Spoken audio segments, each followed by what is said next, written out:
This presentation is made possible by these amazing individuals and organizations, whether it was through Patreon, Super Chats, Super Stickers, or by watching, liking, and commenting. I really appreciate each and every one of you.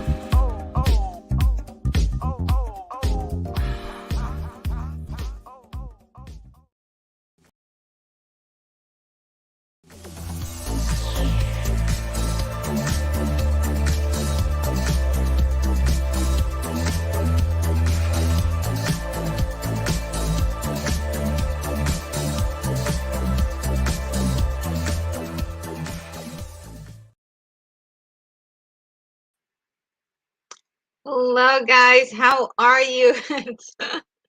Welcome to the watch party that is happening tonight of Buckaroo Banzai. This is going to be so much fun, and I'm so glad that you're here with me to enjoy this. I've been looking forward to this for a while, and I am so happy that it's finally here. Right?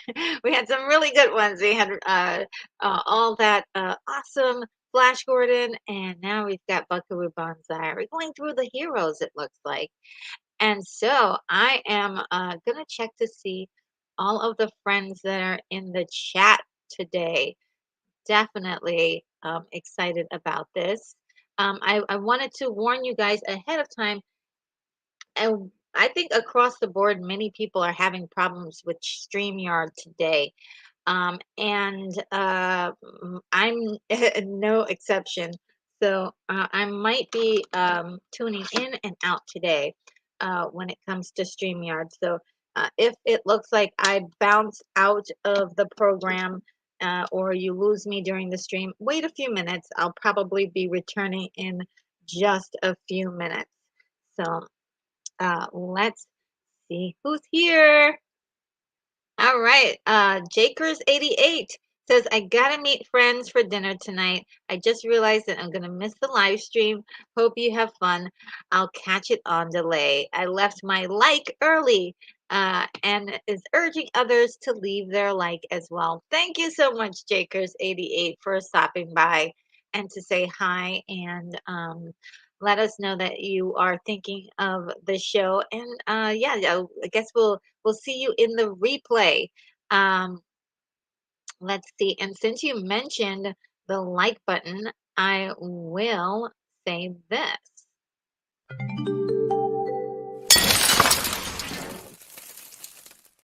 Yes, just going ahead and smash that like button or tickle it or pet it like a kitty cat if you'd like. But whatever you do, just make sure you hit it so that way YouTube can consider me amongst the individuals they want to promote on the platform. And that will help the channel out a lot. Lance Chafin is here. Hello, Lance. How are you? Says, hi, RNG, my lovely lady. Hope you're doing well, my friend. Thank you. How sweet of you to say such kind things to me. And Hungry Jerk is here. Hello, Hungry Jerk. Says hi to everybody. Hope you're having a good day.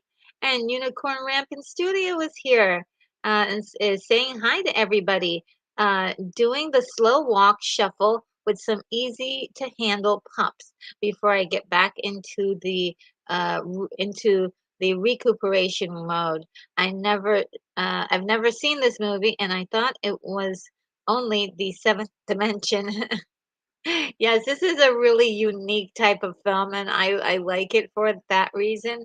I hope you'll enjoy it. It's wacky. I will prepare you by telling you it's wacky, it's fun, and definitely meant to have a little fun with it. I mean, it's not to be taken seriously. It's not a serious sci-fi type of movie. So yeah, just letting you know about that. But yes, I'm so glad you're actually walking on your foot. So that's kind of good news. And yeah, that is great news actually. Take your time and definitely do it gently and I guess I get into caring mode, and I'm like, oh, don't be careful, be careful. And I hope that definitely speedy recovery for you. But I know with these things, sometimes you do have to, get right back into, you if you don't use it, you'll lose it, right? But at the same time, rest is also needed. So our thoughts are with you, Unicorn Rampant Studio. Keith E is here as well. The regular crowd shuffles in. Hello, everybody. So awesome. You guys are really like, and you put a big smile on my face. Um, and says that I was out in the lobby and was the fourth thumbs up. Good snacks out here tonight. Awesome. Yes, I was gonna actually made veggie burger tacos earlier today, and I had some just before the stream, like literally just before the stream. So it was kind of surprising that I finished it in time. Um, let's see. And oh, Lance says that he found his copy of the movie on Tubi. Yes. And just remember, anyone, that if you are watching on Tubi, there may be commercials, I believe. And if there are commercials, just you could pause my video and then continue to play it. You won't be exactly live, uh, but at least we'll be following at about the same rate. And we'll be at the same place in the movie.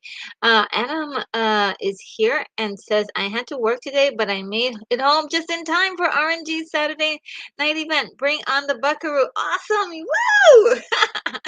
Wow, Adam, that is so awesome. I have been there. I have been there where I'm like rushing to get home to see a stream, and just so happy that that you've done that for me. I appreciate it. Thank you. I hope you enjoy our day together here.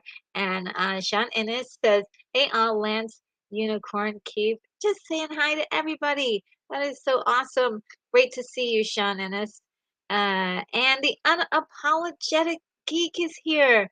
Woot! Hey y'all, cooking dinner, so I might not respond much, but I am listening. That is awesome. So glad to have you here, Unapologetic Geek.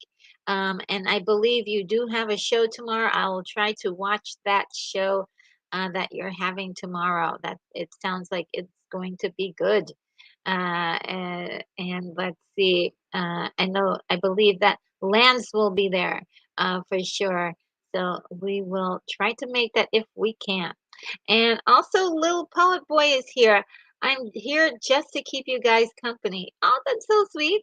Thank you. I definitely appreciate that. We need a lot of company. So we accept. We accept.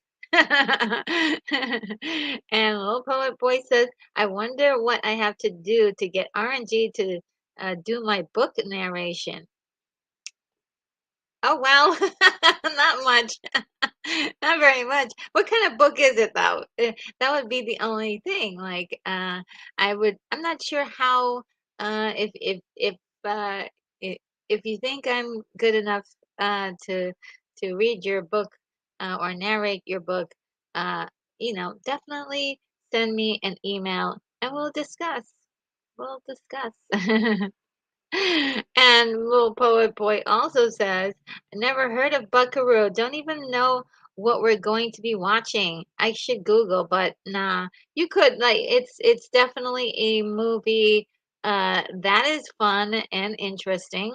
I don't know how to really explain it, but it's Peter Weller um in 1984, and we will see let me see. Maybe I can catch a link. Let me see if I can catch a link and share that with you guys in the chat. Uh, the Adventures of Buckaroo Banzai, Eighth Dimension. And okay, so it's on Pluto TV for free. It's on Tubi for free. It's on Amazon, but if you have a subscription, not sure if there's it says that you can just watch it on Amazon if you have a subscription. And then it's on YouTube as well, but that's like 3.19. So I'll get the link for Tubi. That Tubi has commercials, and it might be wow. Oh, it has commercials, and that might be an issue, but at least, wow, I have so many windows open. Uh, there we go. And here is the to-be link. So, to-be link right there for anybody who's watching. All right. And yeah, Hungry Jerk is saying a fun 80s movie. Yes, not to be taken seriously, just all fun. And Alex Dawson is here. Hello, Alex Dawson. How are you? Thanks for being here. And Little Poet Boy says, just spent all of my paycheck on a plane ticket to Los Angeles from Texas, and I'm totally broke. So I'll pretend this stream is my comfort food for the day. Oh my goodness. That is incredible. Oh wow. Well, you have to tell us what you're going to be doing in Angeles. Um, and yeah, I've been there where you just had to do something and spend your entire check on it. Um, that is definitely I can identify. Copa Catania, Copa Catania. Just stopping by and dropping a quick yo into the chat. Awesome. Thank you, Copa. Thank you. And Little Poet Boy says, I have the bucket. Oh, you do? Okay, great. And you do have the movie queued up, and sandwiches are done and ready to press play. First, watch along for me. Oh, awesome, awesome, awesome, awesome. Great, great, great. I hope it's going to be fun for you. Um,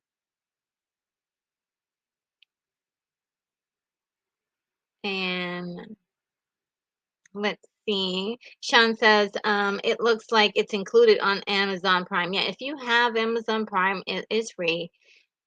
For you. And I happen to own it because I love that movie. Got to see it at least once a year. If I skip a year, it's fine, but I've got to have. That's one of those ones that I've got to have available. And Little Poet Boy says, "Oh, it's included in Prime." Didn't know. Yeah, yeah, it's included. Phantom Outsider is here. Hi, hello, Phantom Outsider. Hail, chat. We'll be waiting for the rise of the World Crime League. Unfortunately, due to contract negotiations, the Crime League has been on strike for years. Yes, I think that's like at the end they said that's the look forward to this, like the and do you know I kind of miss the idea of a superhero with like these adventures of such and such, and they go on all of these really cool adventures. I think the Mandalorian kind of gave us a flavor of that, in the first season, definitely. And so I think we're all craving something like that. That's why Indy is such a big hit because he went on those kind of adventures, and so did 007. I think that's why they are timeless characters, definitely. uh and oh good, so let's see. So for anybody who doesn't have Prime, doesn't have any other way to see it, you can always see it on Tubi. There will be commercials, but it's a way to see the movie if you are so inclined to do so. And Little Poet Boy says, I'm watching it on Movies Joy. I've never heard of that one. Uh, and Unapologetic Geek says, to be or not to be, that is the question. I own the movie, so no worries for you. That's awesome. Awesome, awesome. Okay, we're going to get into it. I think we have gone through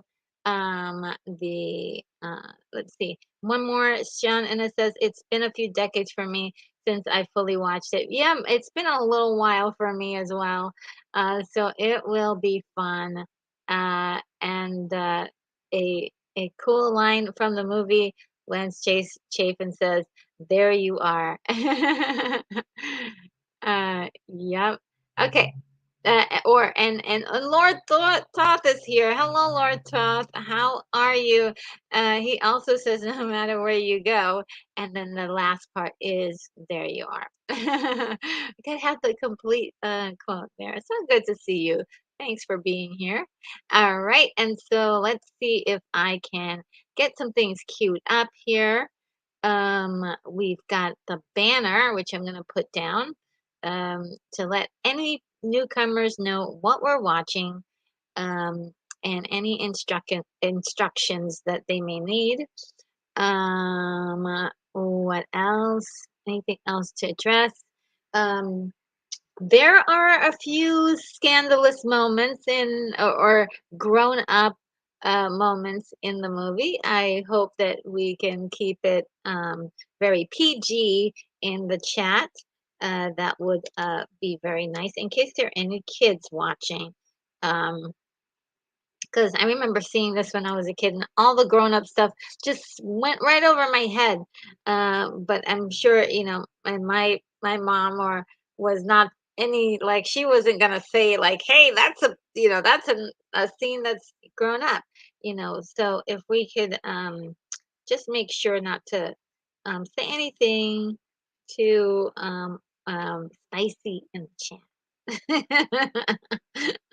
All right, and I got my timer here. Let me just make sure I get the positioning correct. Um, oh, I was also going to put up this, and let me find a better way to do it. Hmm, kind of like that. Just check if there's another way.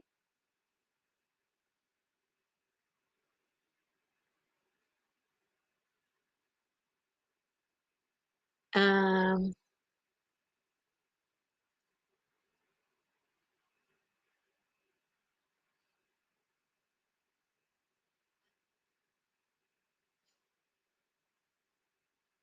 Okay, something weird happened to my screen. I'm sorry, guys. Something strange happened to my screen.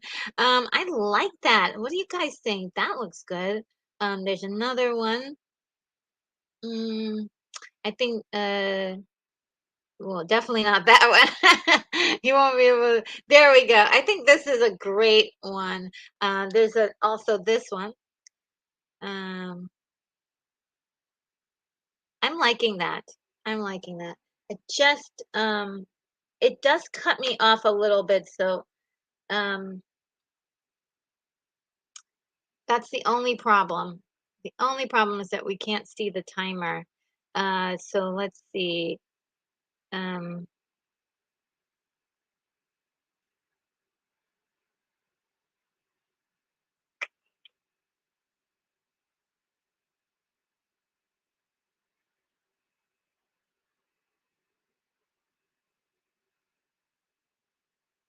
Give me a minute, guys. We're just gonna make a quick.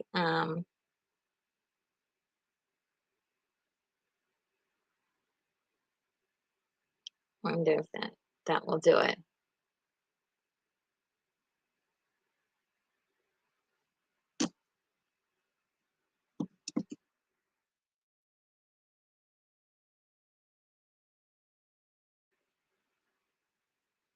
But still, I still don't have.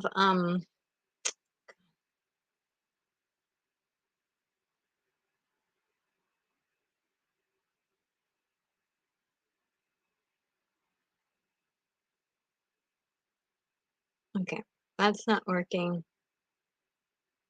Sorry, guys. I tried to do this earlier and it just didn't seem to work out. Maybe this one is best, I think. Sorry about that. Trying to figure out which one is best. All right, so I think this one will do. Um, let's see.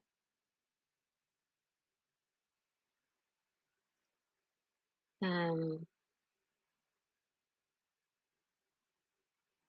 okay.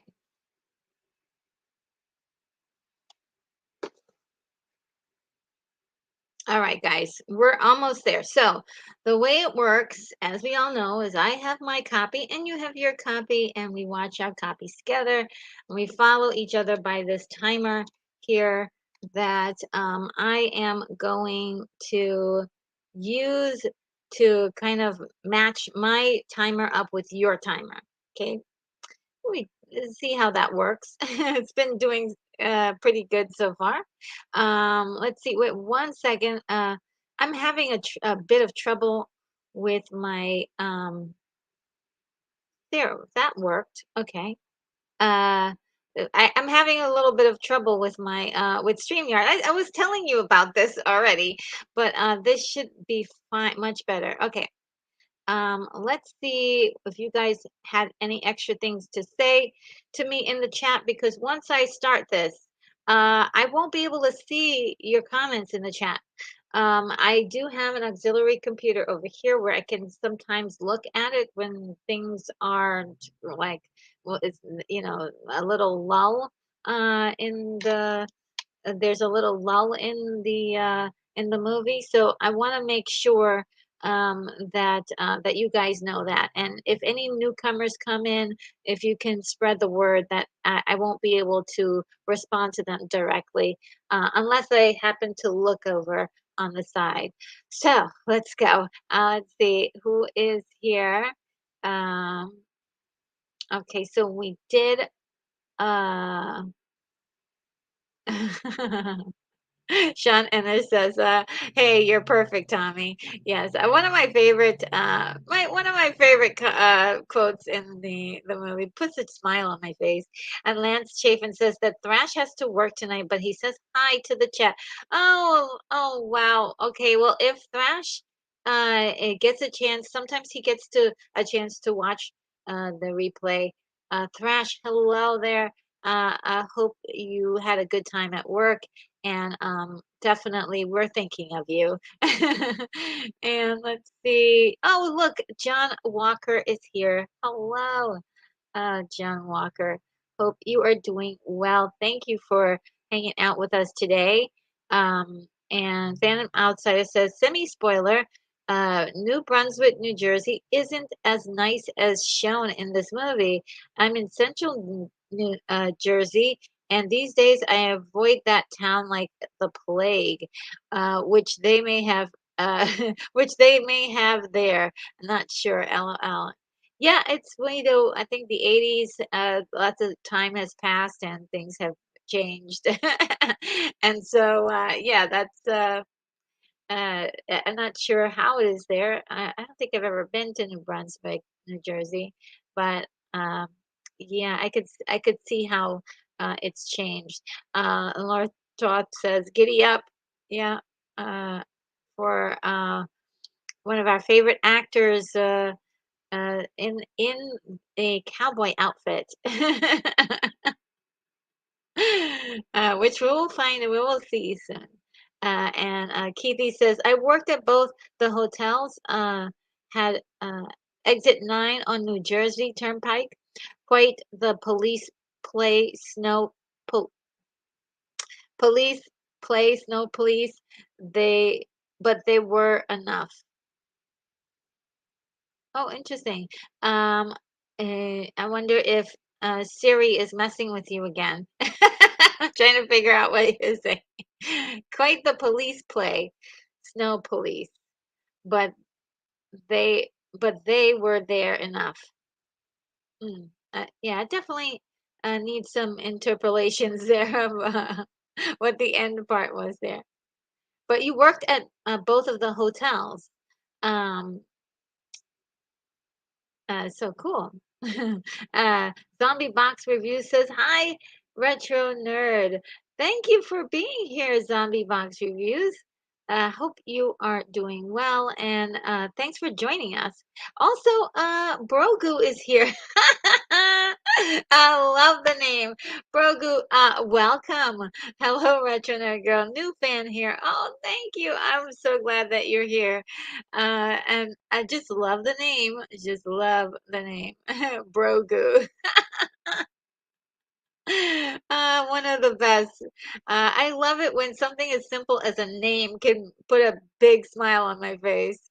Yeah, so yeah, okay, let's get started. All right. So let me just make sure that's the right uh amount. All right, guys, I'm going to count to five. I'm sorry, I'm going to count from five down to zero. And once I get to, sorry, five down to one. So I'll count five down to one. And then where I would have said zero, that's when we press the button. Okay, so let me get my finger on the right spot. And five, four, three, two, one.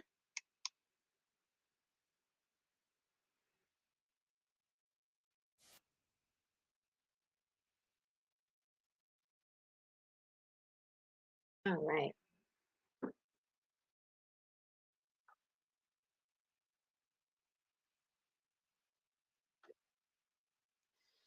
Almost forgot about these. So I always scramble because I always forget about those. Um,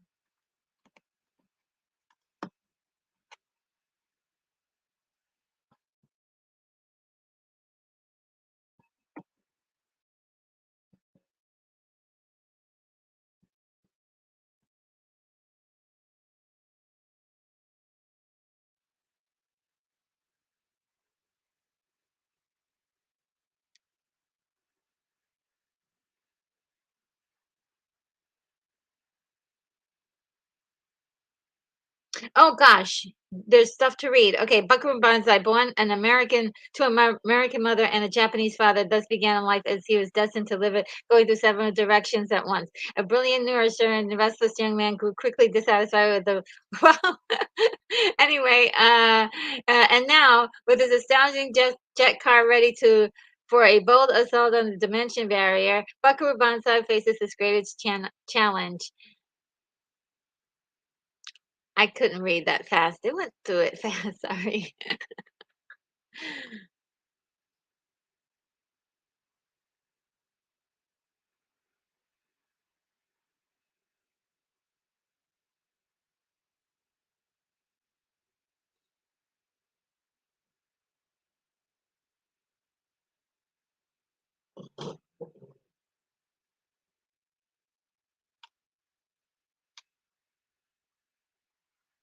Okay, there we are. That's much better.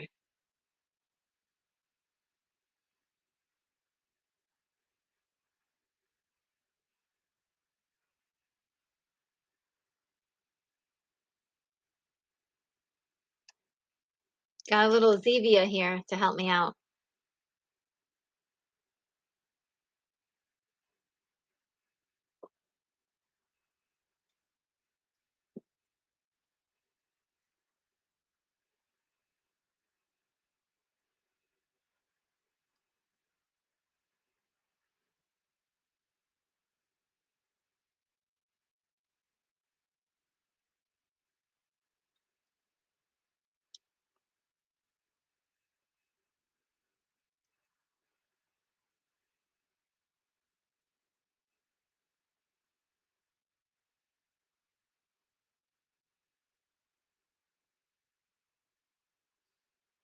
Oh, that's right. He is performing brain surgery, and Jeff Goldblum is playing a neurosurgeon as well.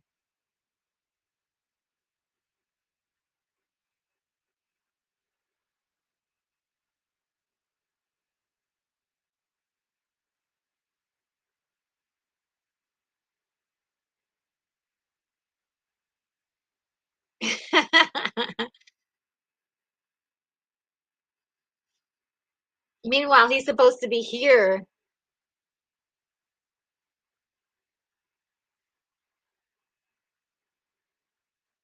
Ah, Clancy Brown.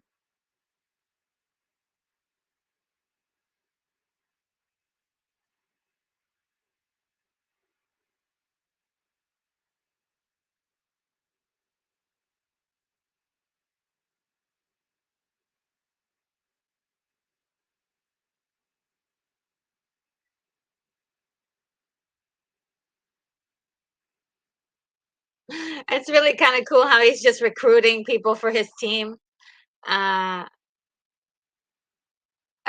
from the hospital.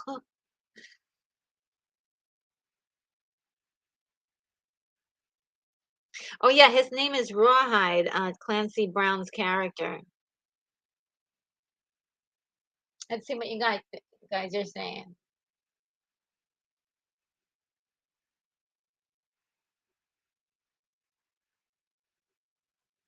Oh, Grogu, you haven't seen the movie? Well, you can find it on Tubi. I believe it's free on Tubi, but there are commercials. So, if you want to watch along, you can watch it along there, and then just pause this video whenever the commercials come on, and you'll be basically caught up.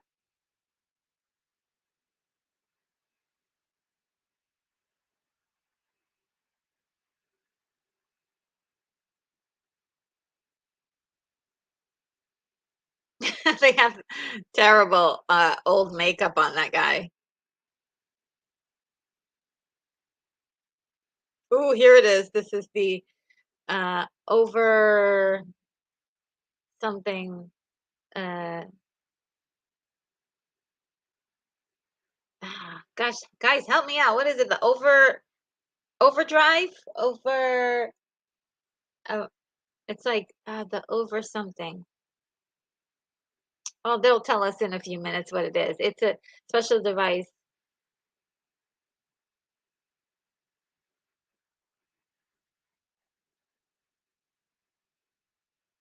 And there was that one thing that was like shaped like a Y. It really looked like a flux capacitor, didn't it?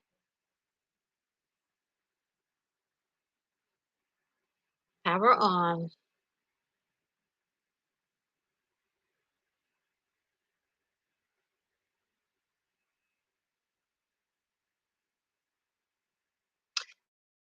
This is a lot like my launch sequence.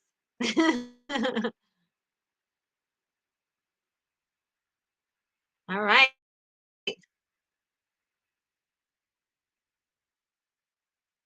Holy moly, look at those rockets. Woo!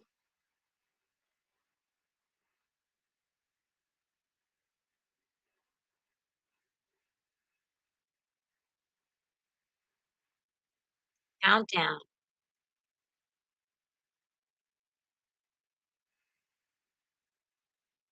Ooh, I love that engine in the back. I always love the visuals in this part.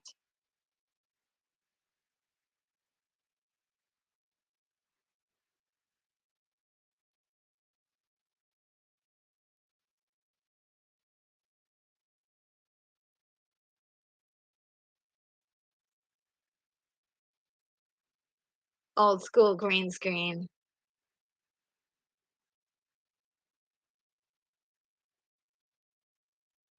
Uh-oh, things about to get spicy.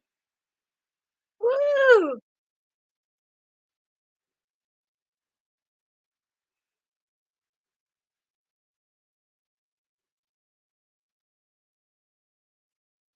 So it was planned.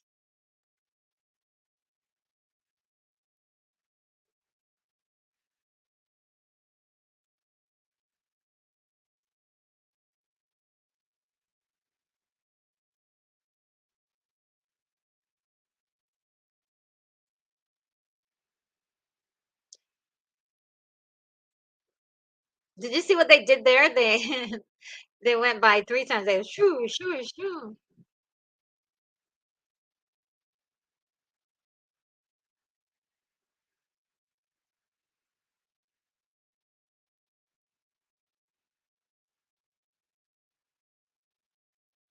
A flux capacitor again.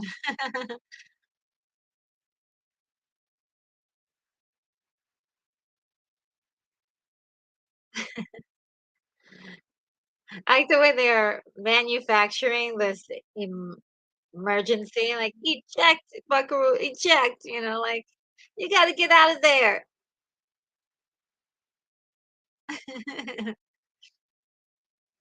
And this is one of the coolest moments. Love this. Look at that. This is like some of the earliest computer graphic stuff, um, in interwoven in here. Wasn't that cool?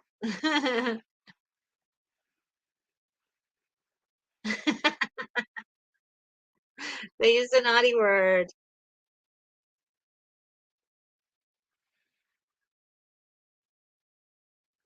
That I think when I saw that, that freaked me out. I was like, "Oh, man, what is going on in there?"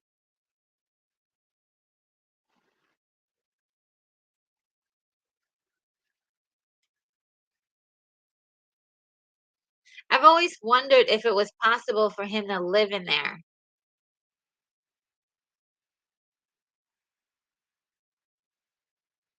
like, or or if you have to continue at that velocity all while you're in there. Is he's clearly traveling through it. So the question is like, if he stayed in there, could he like chill out in there?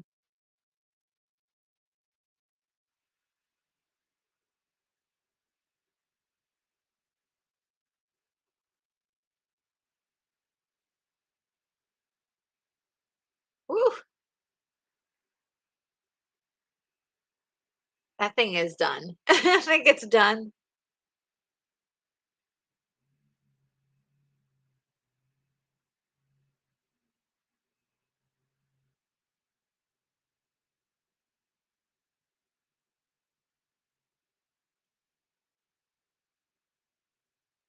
Yeah, that thing is toast.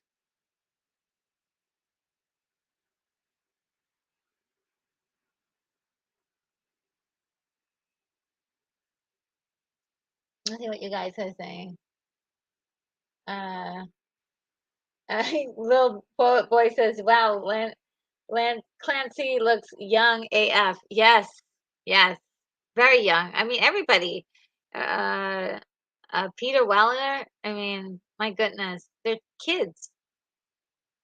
Uh-oh, get out of there. It's gonna explode.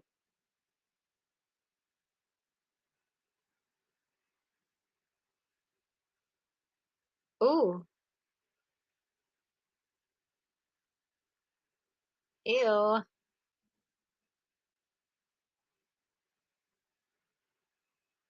It's making those icky sounds.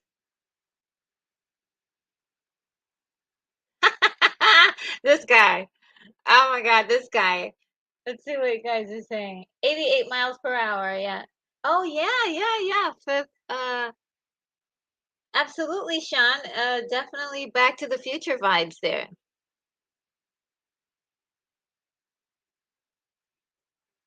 Yes. Oh yeah. Hikita used to work with this guy, and something happened where he got possessed by one of those creatures.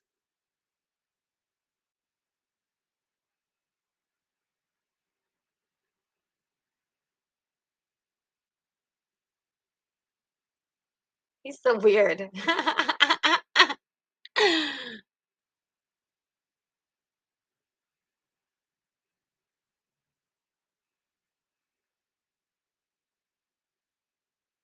Yeah, that's who this is.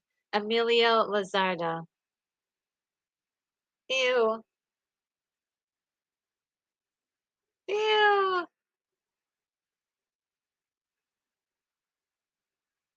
I love the wig that they give him.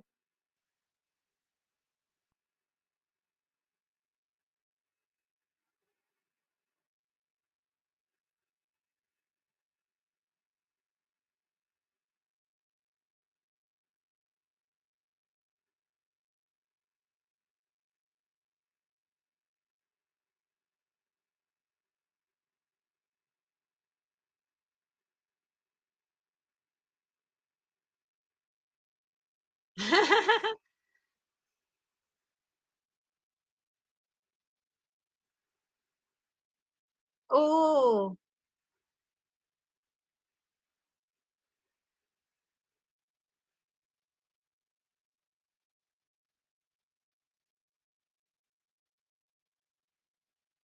So they weren't ready.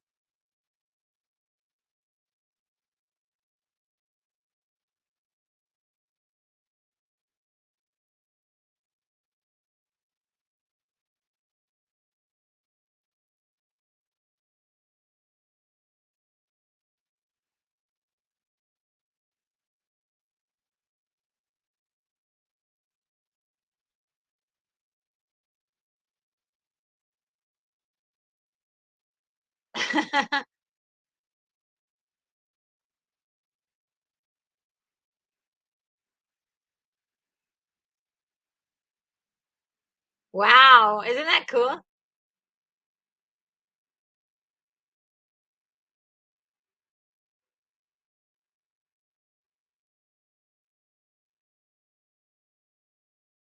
Oh no.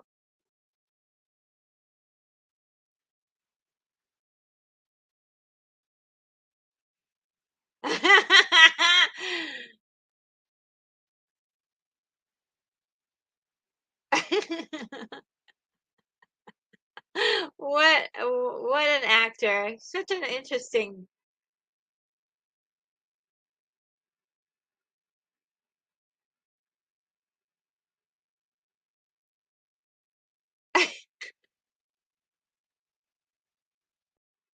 Such a good actor. I just love how manic and insane he seems.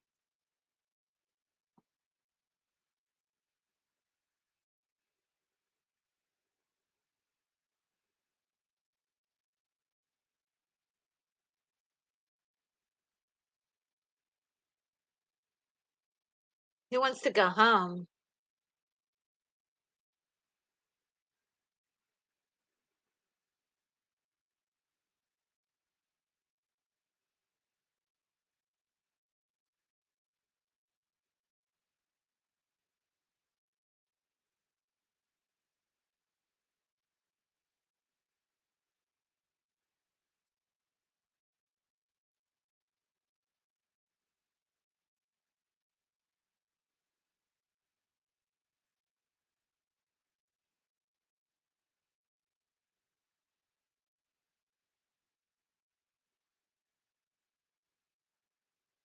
Overthruster. Yeah, that's what it's called.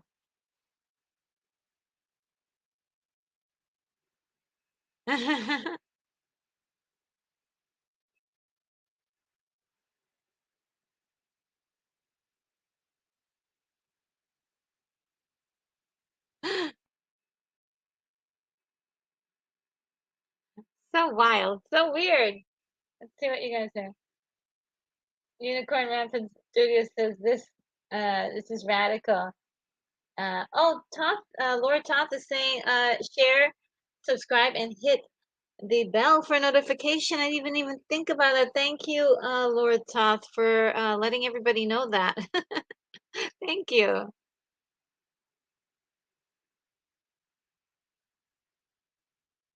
Uh-oh, this is kind of the fun part there. I get to perform on stage because they have a rock band, they have a comic book, they have uh,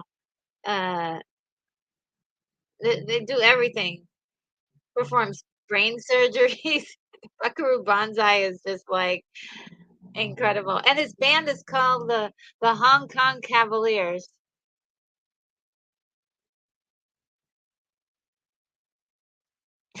So 80s.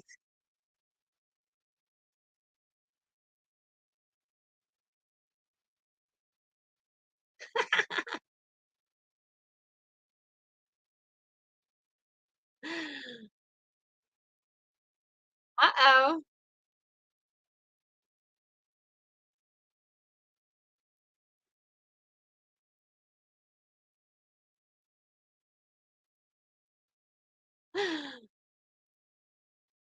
What can't he do? What can't Buckaroo Banzai do?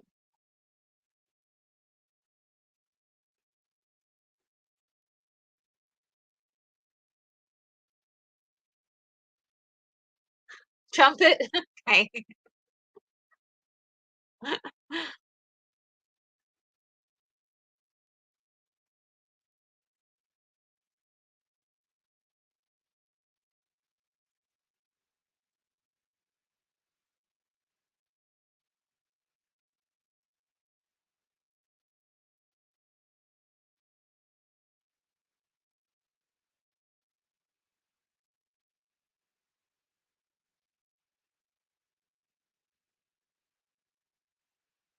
So cute. Let's see. Oh, and Laura Top says you need a nerdy 80s fan to do this with you. Oh, I probably do, yes. um, and William Curry, hey William Curry, how you doing? Says this is about as 80s as you can get.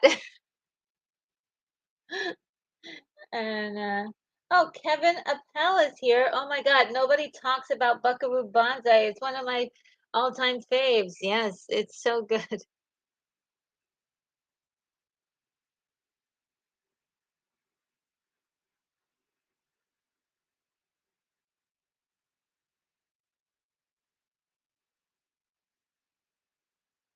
She looks terrible there.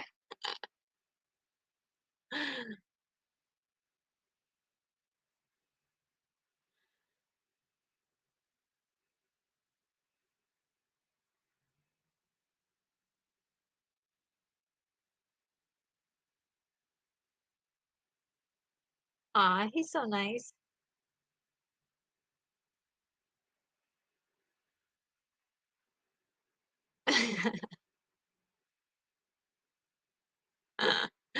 It's the line, guys. No matter where you go, there you are. Oh, let's see. Phantom Outsider says, "What can't Buckaroo do? He had already uh, he had an already hard time bringing safety and security to New Detroit, but that's a story, as they say, for another day." Oh, okay. I didn't know that. Oh, and just another red shirt is here. Hello. Just checking. Awesome. So glad you guys are here with me for this.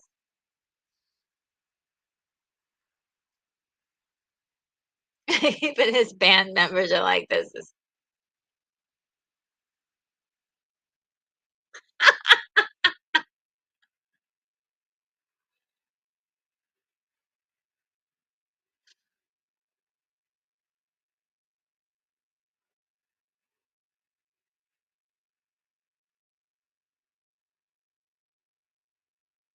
holy moly.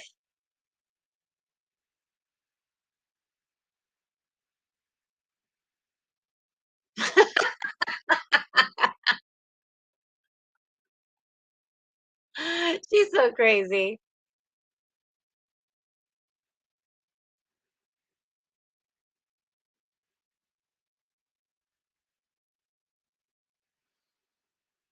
Oh, this part.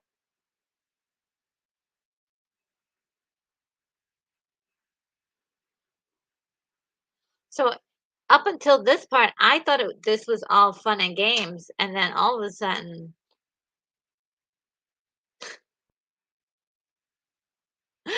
John Big Booty. Like somebody was when they were writing this, they were having a lot of fun.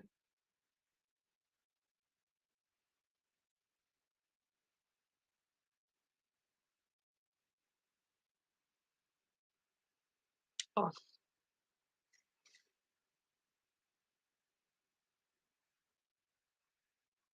he's savage.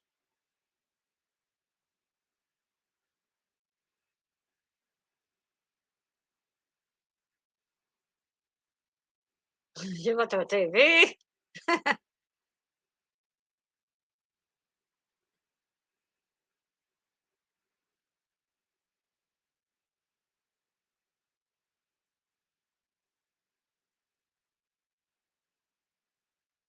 One thing I kind of like about this scene is they went through the detail of him getting the keys from the dead handler.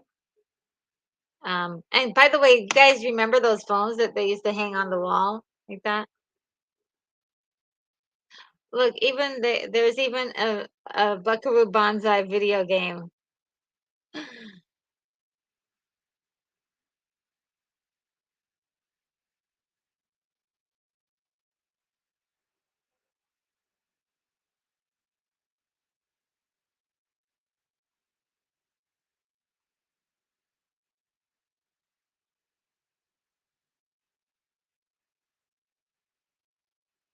Oh yes, yes, yes, I almost forgot about the connection to the girl.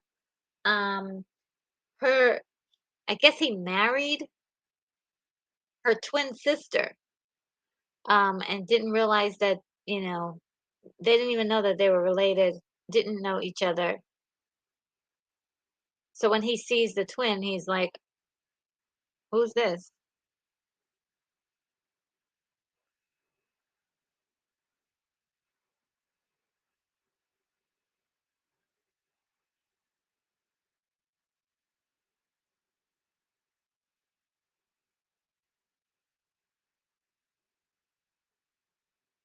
It's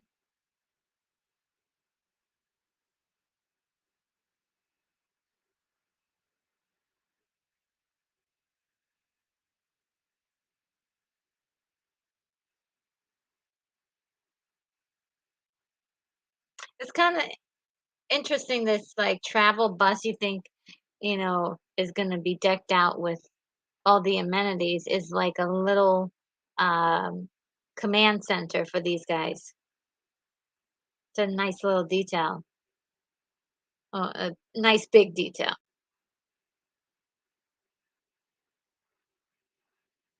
Jeff Goldblum. So good to see him. He's really young in this. Look at this outfit. That is just crazy.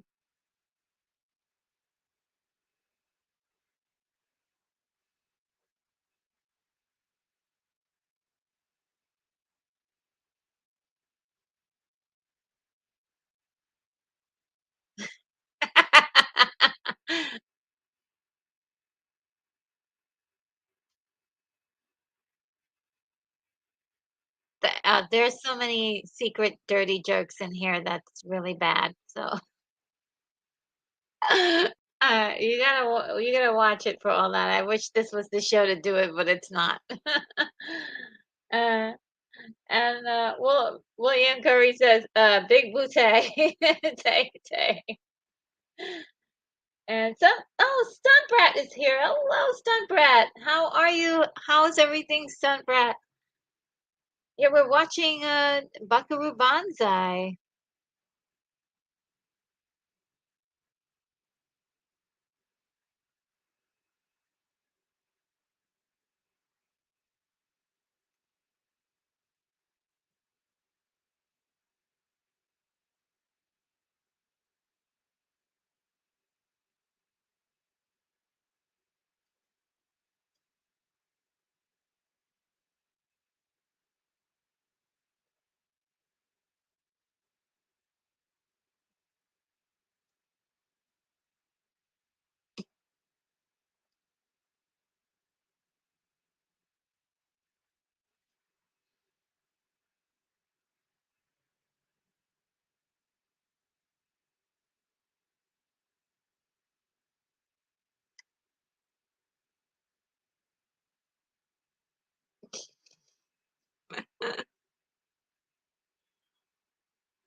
He's so funny. I like the way he plays Buckaroo.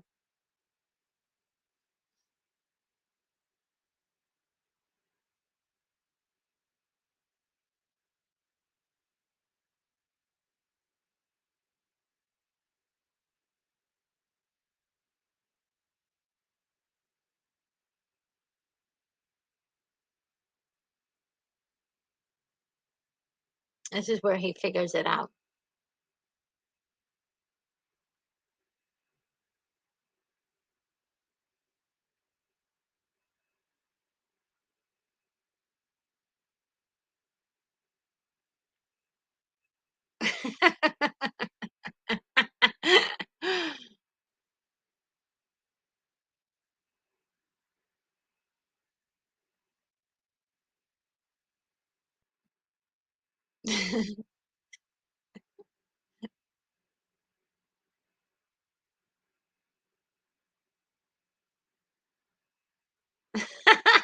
I always love that moment.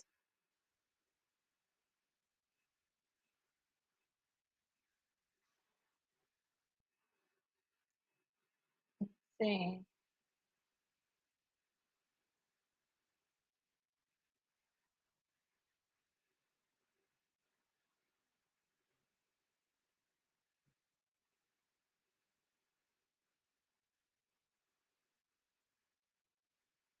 Um, Phantom Outsider says, when Clancy Brown calls you a raving lunatic, the poor misunderstood Kergman, he'd know.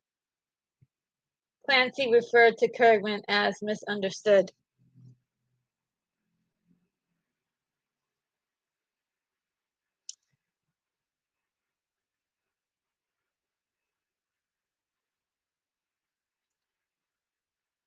And I wanted to see that pre-story with his parents.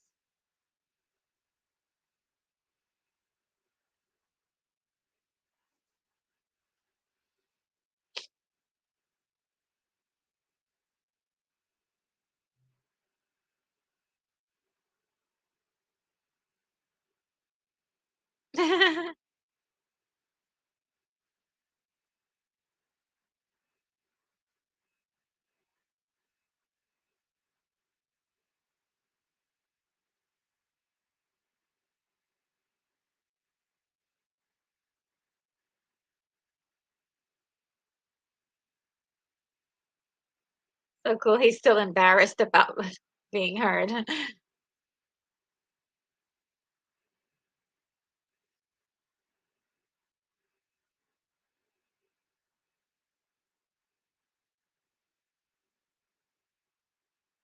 Oscillation over thruster.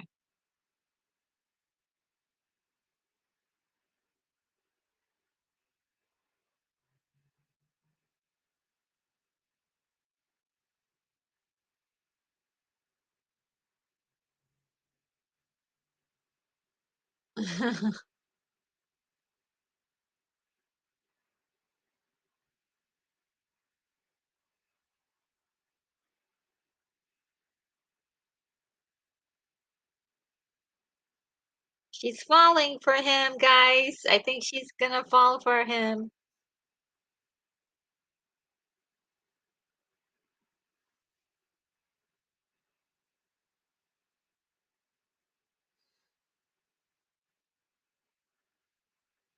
Ew. Ugh.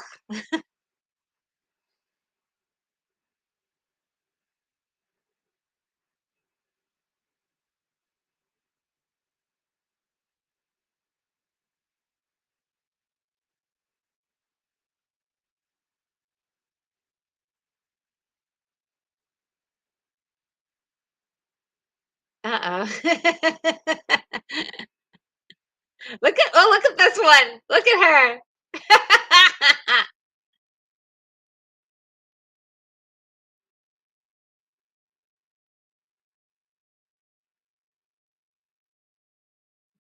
Oh, this is an important scene. Guys, this part is important. Let's see. Sean Innes says, always heard good. Did some stunt brat say something?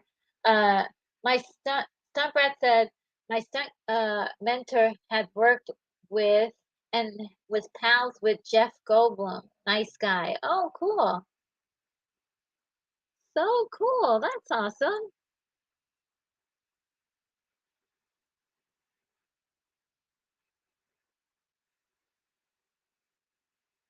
Oh, these guys. I love these guys.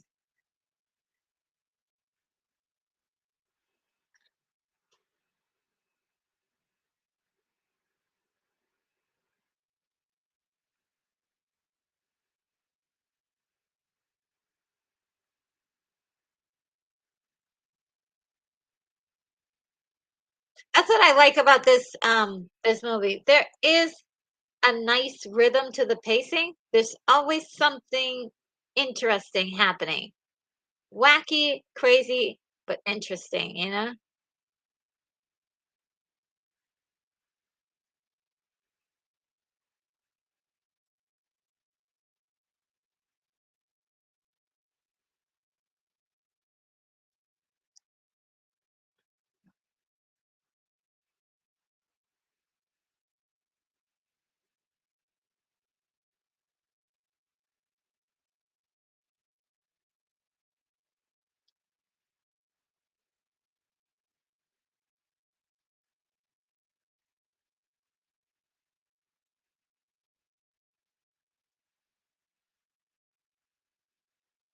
Oh, guys, feel the tension. There's a couple moments in this film that's plays like a horror movie. A little bit, might not totally, but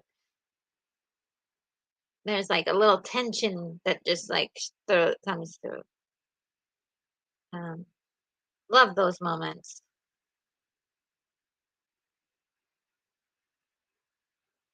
Harley Davidson.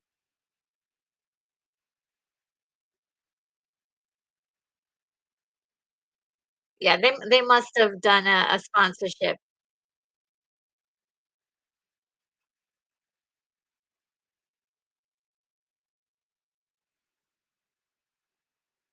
I do love the song for, the theme music.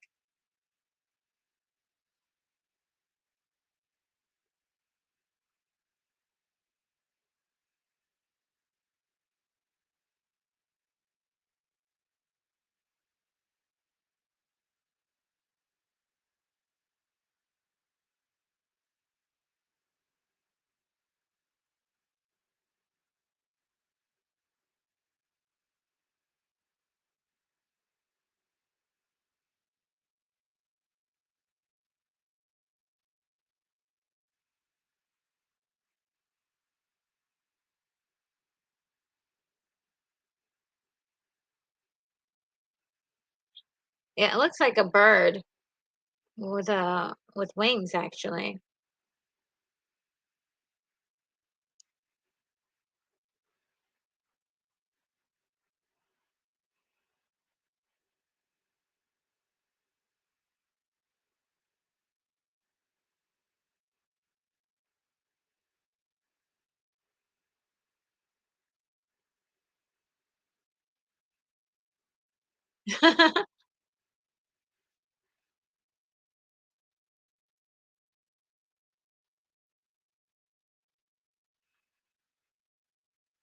But they had to double back. See, this is part of the story that can, would be kind of weird uh for Buckaroo Banzai to find these guys. Now they have a reason to double back, and he's like, "Oh, okay, I got my chance to find them again." It got dark real quick, didn't it?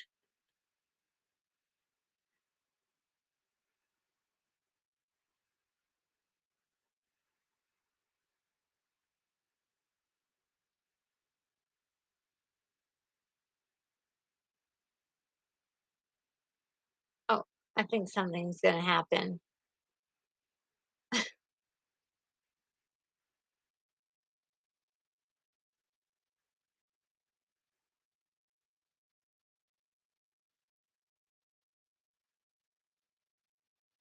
Now, if you're seeing that in the theater, you're gonna get scared,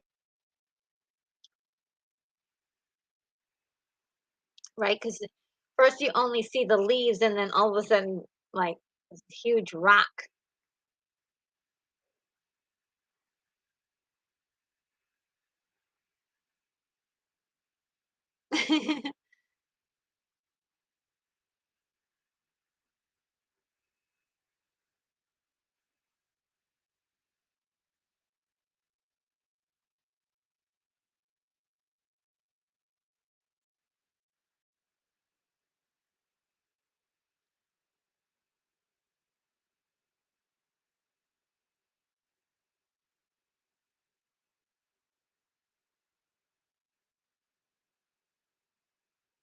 You see what they did there? They didn't show you the transformation, but they had the actors just say what they were seeing. This way, it saved money on special effects.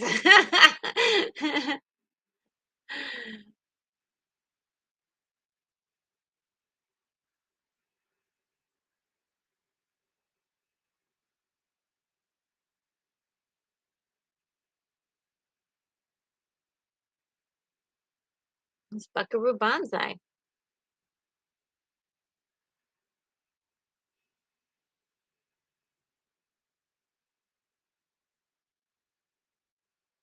I think it's like a super fantasy that a person like Buckaroo Banzai could do everything. Right? It's like the when you're a little kid and they're like, what do you want to be? Like, and you name off like 20 different things.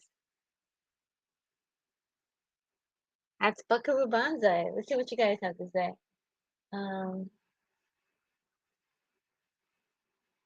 Oh, Tracy Roth Myers is here. Hey, Tracy, how are you?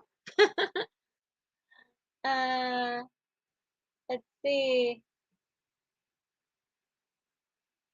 Oh, you have a temperature. Oh my God, I hope you feel better soon. Oh my goodness.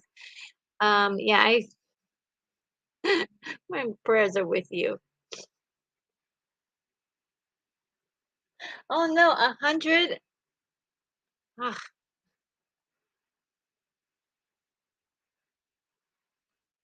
Sometimes what helps me with the fever is if I get under the covers and really, really, really, really sweat to get rid of the fever. That seems to work, but maybe it doesn't work for everybody. Um, but that's what I usually do when I get a fever and it stops.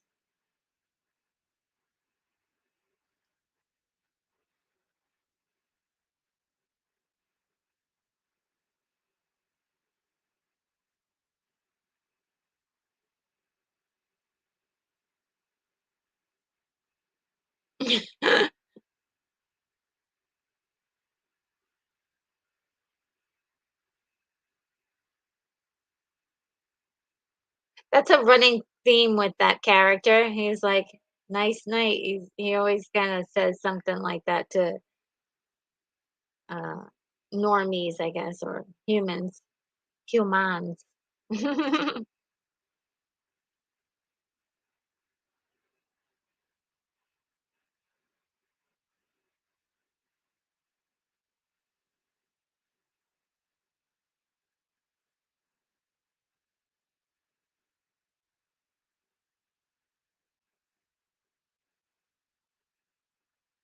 And Rawhide was like the I guess the coordinator, uh, drill sergeant. Like he would get these everybody to do everything that they were supposed to do. Oh, I love this part.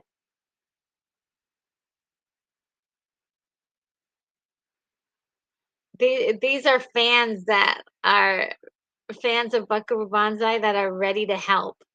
Uh, isn't that cool? I think they call them blazers. I think blue blazers. Let's see. Um, and oh, Tracy says thank you. Yes, do do get some rest, lots of water, and they said that fevers are usually a sign that your body's trying to kill off something. So that's why I usually get under the covers and get and warm up and just go to sleep. Seems like when I wake up, I feel better.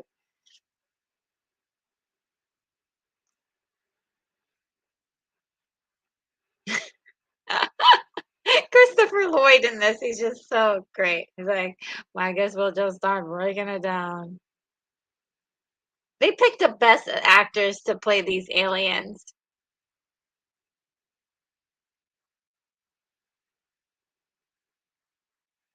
It's that deadpan humor.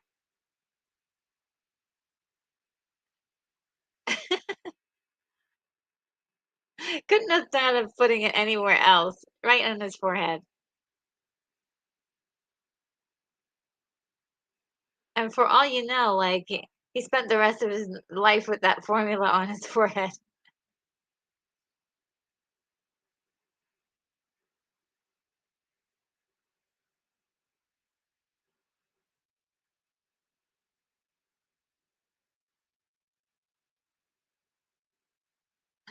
And you notice that her name is Penny Pretty.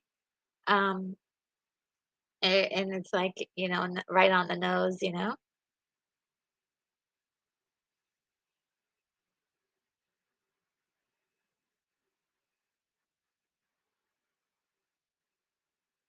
Oh my God, this is the sad part. I always felt bad for this alien.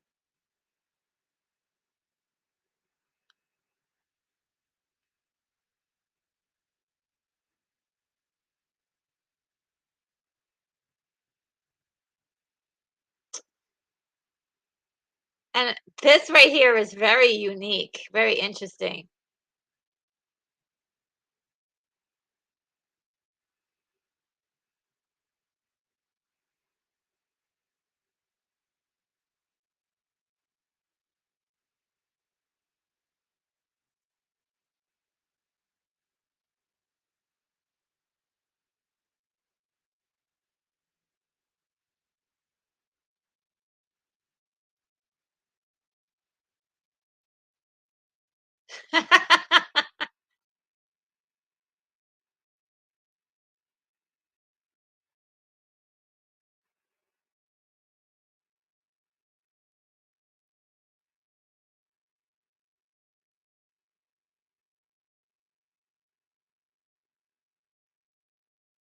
I love the music that they're playing right now. It's like scary. Now, if they didn't see Buckaroo Banzai, they would have died right there. They would have exploded. Um, at least those three. It wouldn't stop the whole thing. This is very Terminator right here. And these two movies were released in the same year, so I'm not sure if it was just a coincidence, though. But the music and the truck, following it was definitely, like felt like, Terminator right there. Let's see. Oh, Lance, are you going?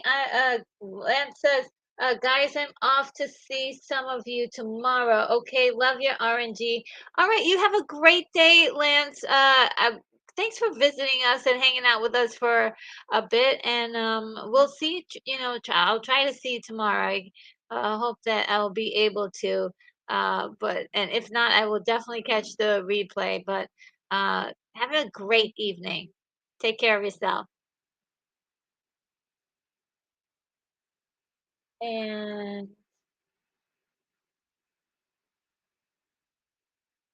oh, Heydays and Vincent Chevelli. Yes, they were fantastic, weren't they? I love them, seeing them. Uh, and Lance also says, hit the like button, okay? And oh my God, okay, Walter Johnson is in the house. Hello, Walter Johnson. And really quickly, uh, let me get to here. Looks like John Orchid has given me a wonderful gift of $5 for a super chat. Thank you so much. And I'm gonna do something really quickly. I hope that doesn't bother too many of us, but a little quick thank you is in order.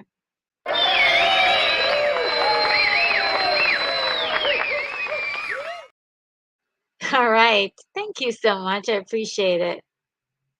That will definitely help out the channel.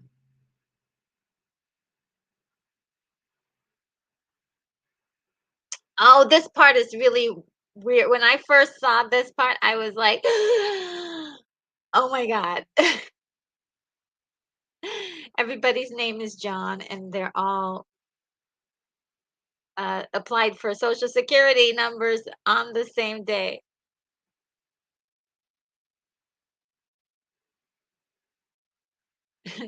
John Big Booty.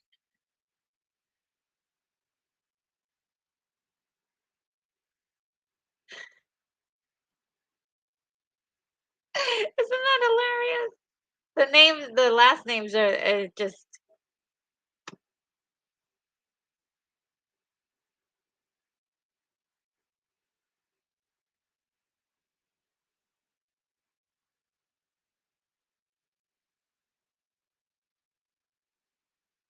I love this part.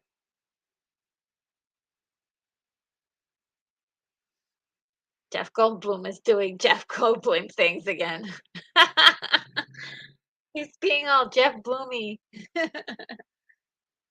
Um, and William Curry said, "Oh, the professor can ride a bike too." Yeah, I know everybody's incredible in this movie.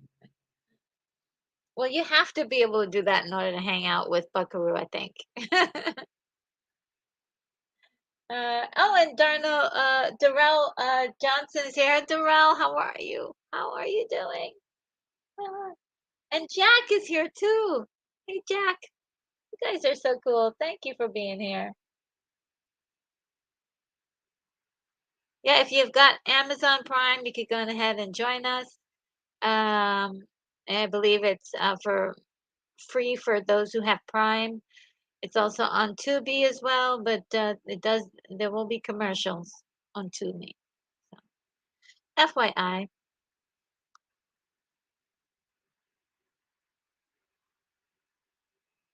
And that jacket is sweet.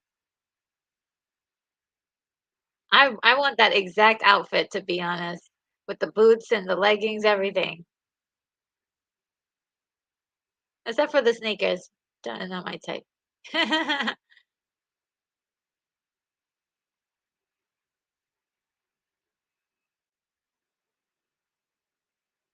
have to be careful with those aliens, as they die sometimes when they hit their head.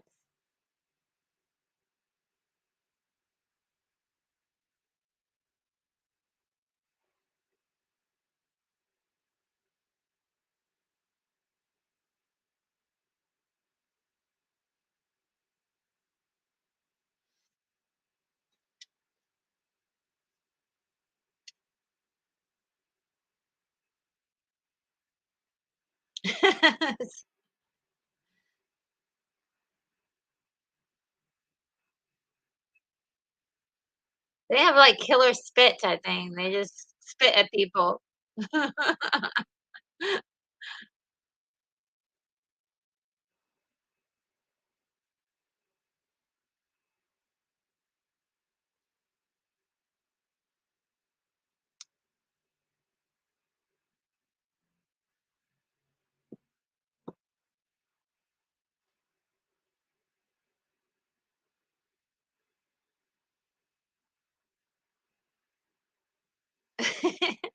Like, "Oh."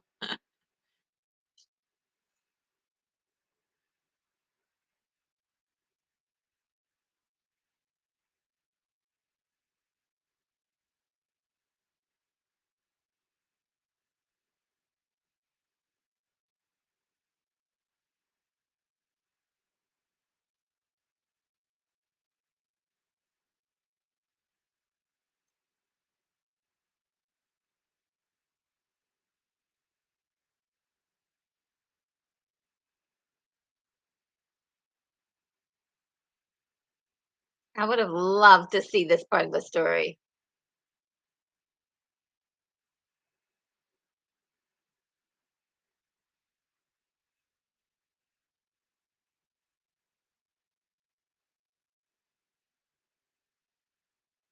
Yeah, John Wharton is living inside of him.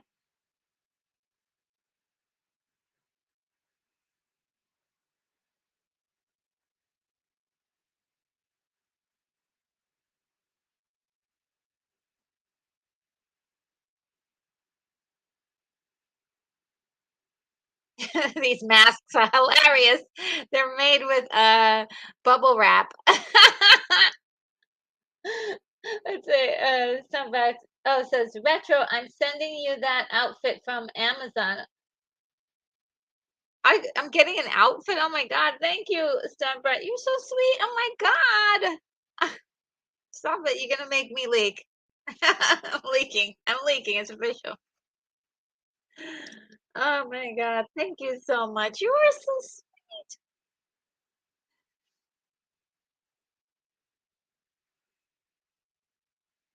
I always loved this part.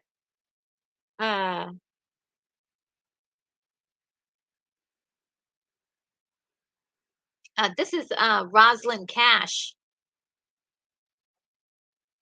by the way. I forgot what there's a couple of movies that she was in.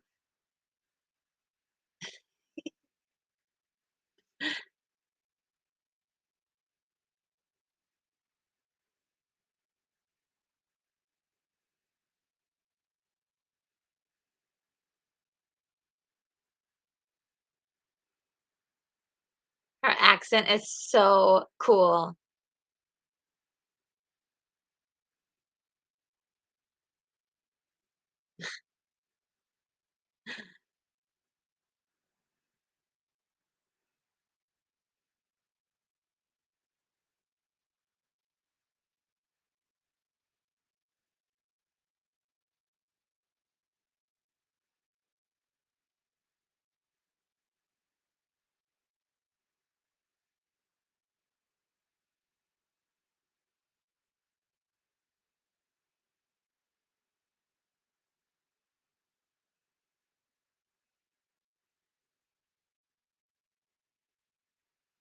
I love that sound effect as the light is going. It's like, wow.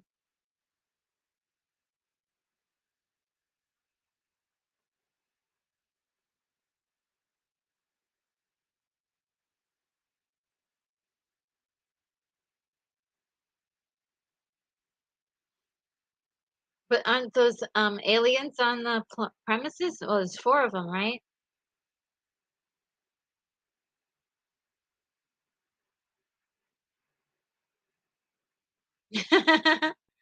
It's like there's guns.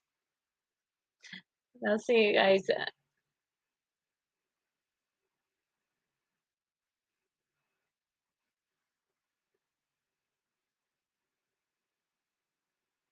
And little boy, little poet boy says, "Me too. I want his outfit. I got the dreadlocks." Oh, cool. Yeah, that outfit was smoking. And Stuntbad says, "Retro. I don't know if Amazon has that outfit, but let's see." Oh, you're so sweet.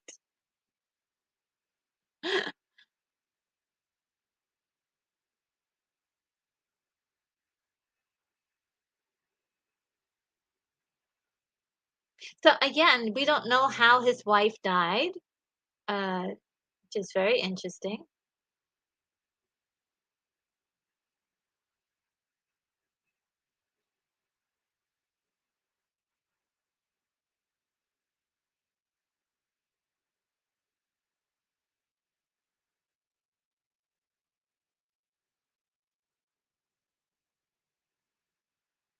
Oh no, this is the part I don't like.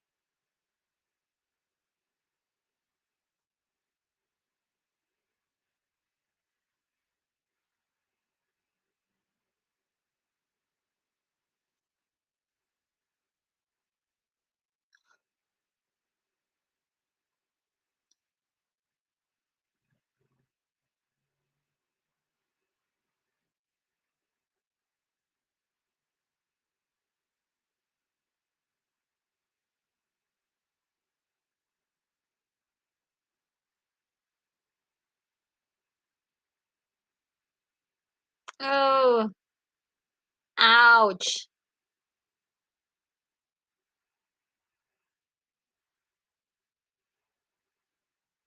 I've I've always wanted a lab like that, a science lab like that, with all the test tubes and different colors and stuff.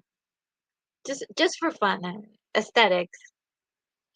I've always wanted secretly to be a scientist.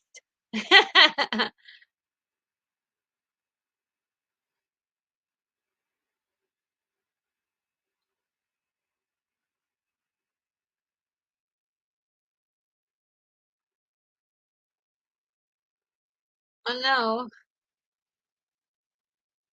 Okay, watch this.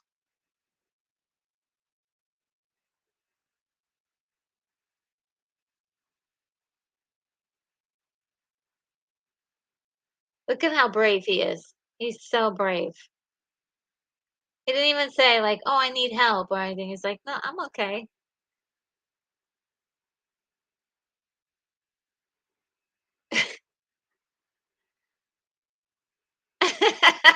Of course, Jeff Goldblum's character would find the watermelon in the weird place, and they never explain it for us, but it's fine. It's one of those weird things about this movie and the team. Uh, it's kind of cool. I do like when sometimes there is mysteries that are left, as long as like main plot threads aren't left unfinished.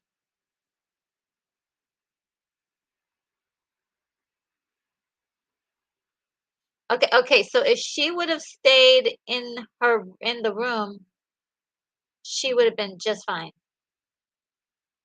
Um, but she left her room, and that's uh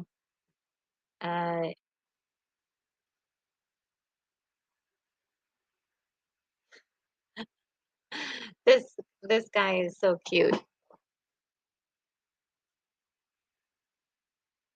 No idea why she's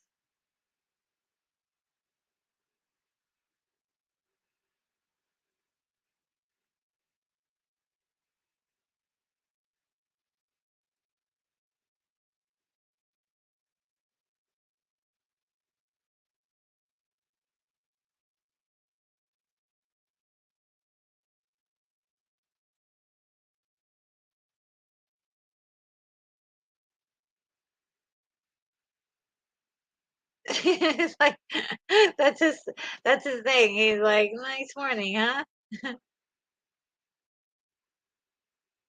I always thought it was like, how did that grown man like fit into that little tiny, tiny little hole?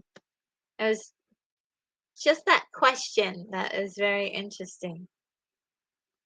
They don't show you, but they show you a little bit of it. Uh, oh, breaks my heart.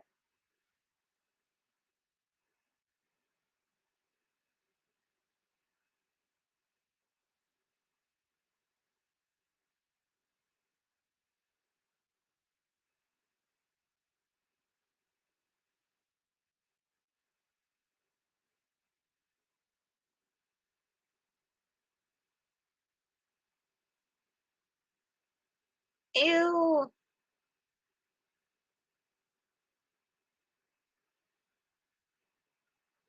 Oh, oh my God, my heart is breaking, guys.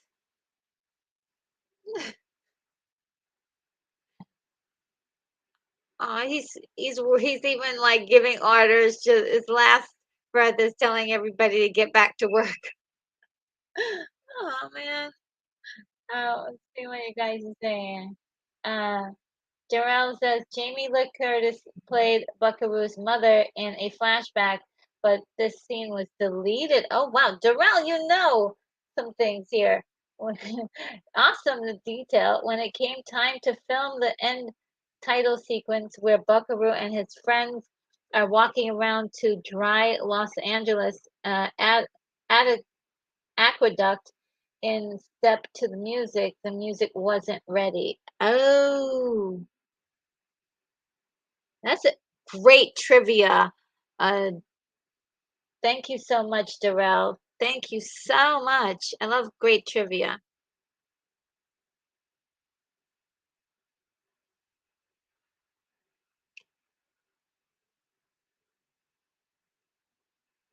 Oh, the guy who's playing the president is the Nazi in Raiders of the Lost Ark.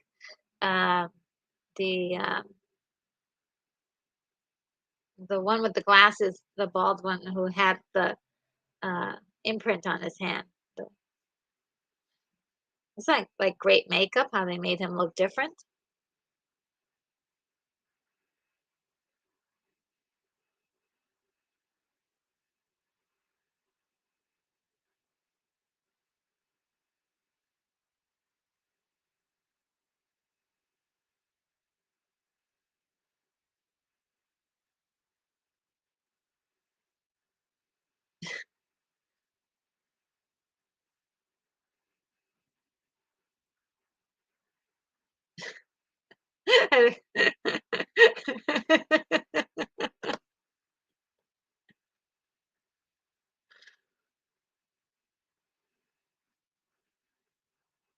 This was set up to be hilarious.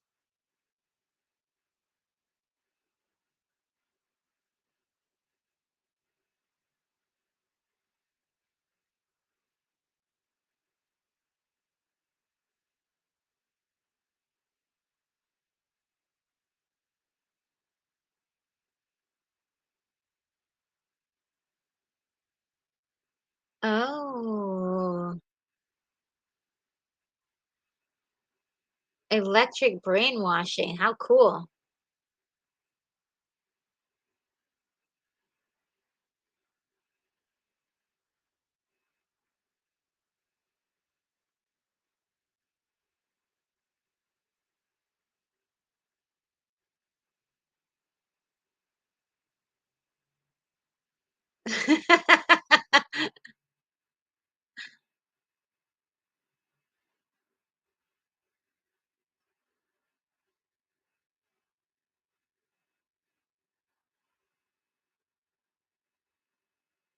It's very interesting that they would do this, and the president can, they could have written this any which way. They chose to write the president in a in a like a back constraint I thing. So I don't know if that was a political statement or it was meant to be hilarious or whatever.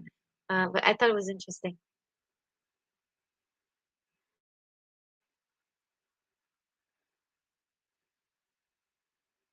Maybe you don't so remember. He's so sweet.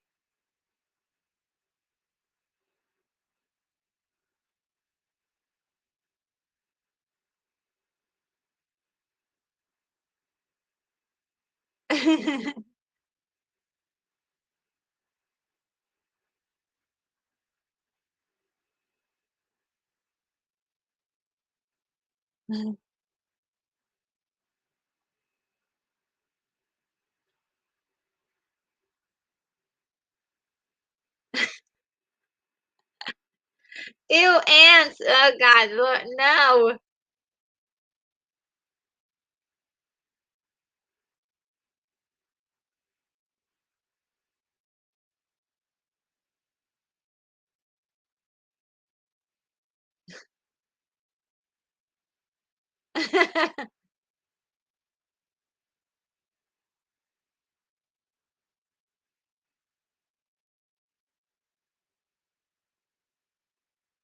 Everybody's overacting and I'm loving it.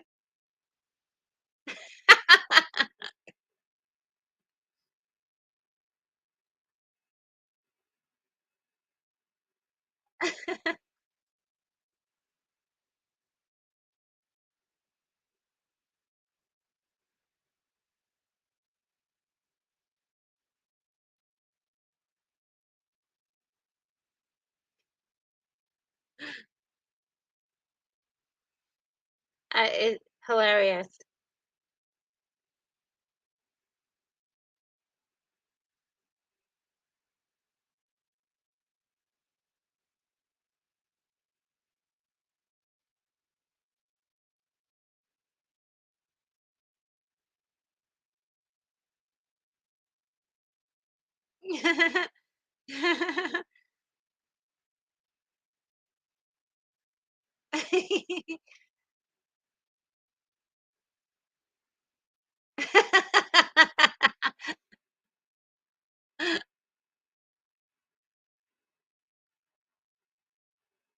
Perfect Tommy.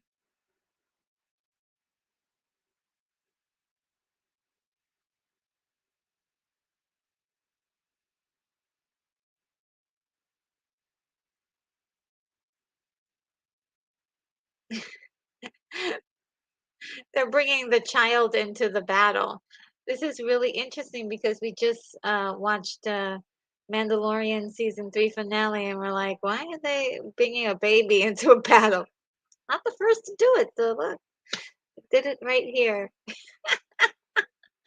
Oh, I just love this movie. Oh, Unicorn says RoboCop was too brutal for me. It got brutal. It did get brutal, what didn't it? Um, Especially the beginning.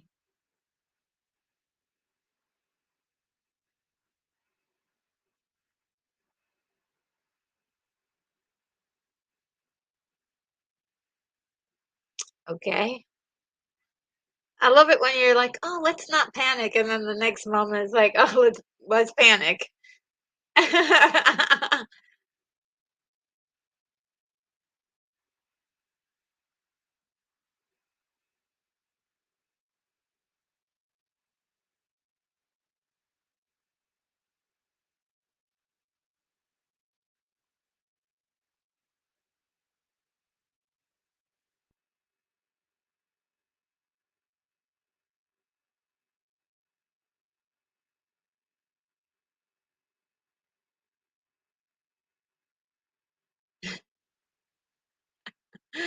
Ah, that's so funny. That was all done for comedy, and it was really like, uh, I don't think you could come up with that today without people thinking, taking it like as a viewpoint or skewing it any other way that it's not supposed to be other than a joke. Uh, the irony, uh, and I love it. Oh my god, he's really roughing her up.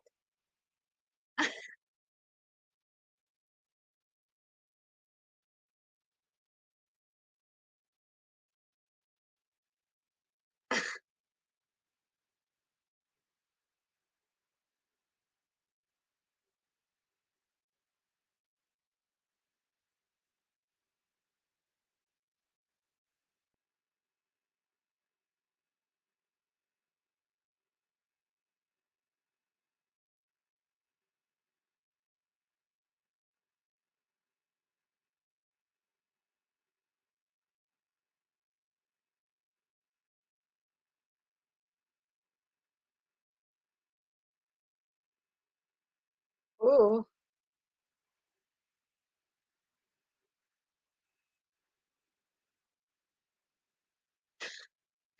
You see the comedy? It's total comedy. Uh, just in case anyone didn't get the joke before, here they just slam it to the next level.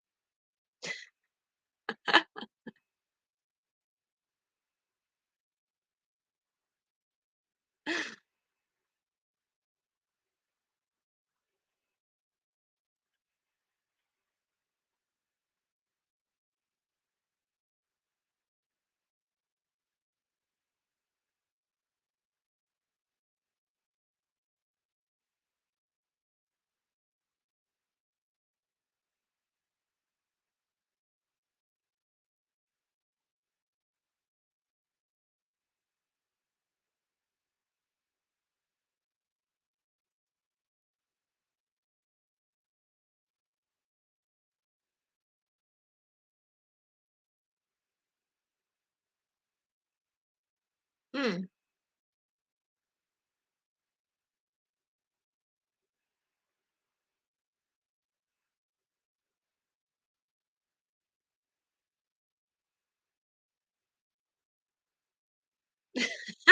It's insane.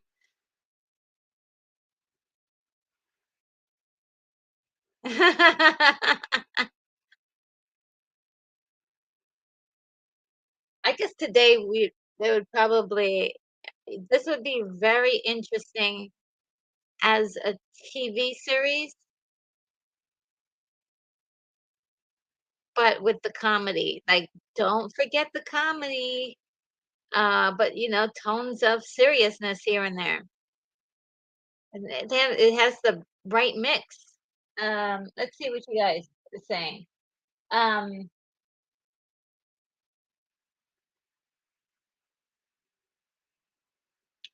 Daryl says that in the film, the Marvel comic based on Buckaroo Banzai is shown. In reality, Marvel Comics uh, did exactly did actually release a limited two-issue series based on the film.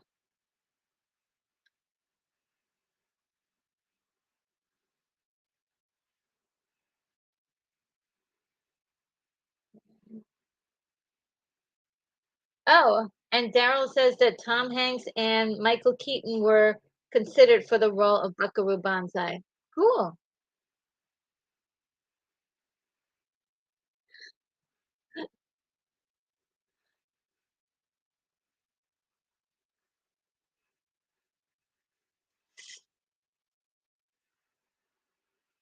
Yeah, he was lying.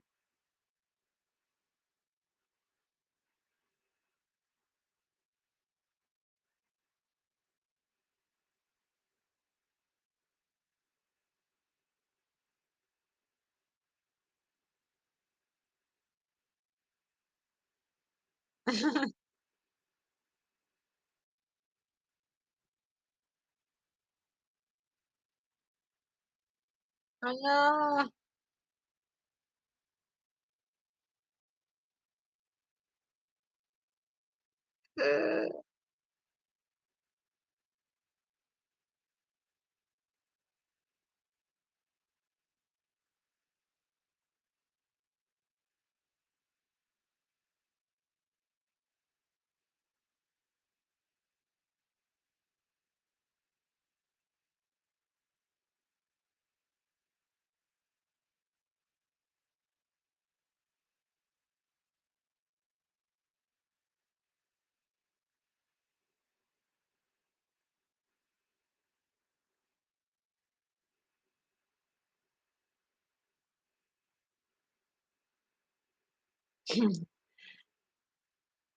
Banzai.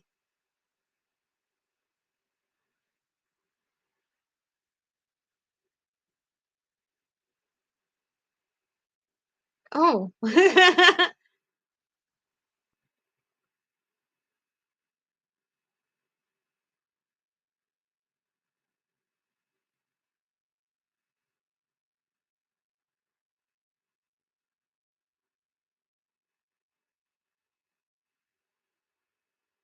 His accent goes in and out from like Russian Italian. It's almost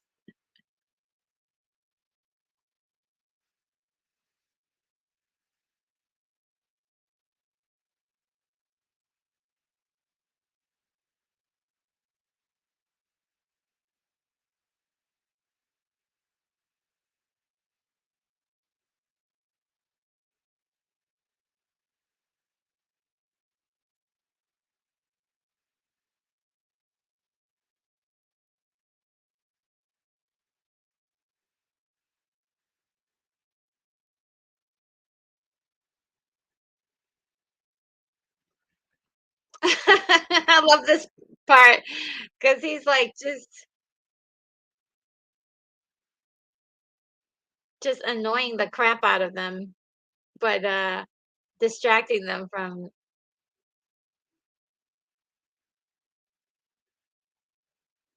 alerting anybody else of this ambush basically or rescue.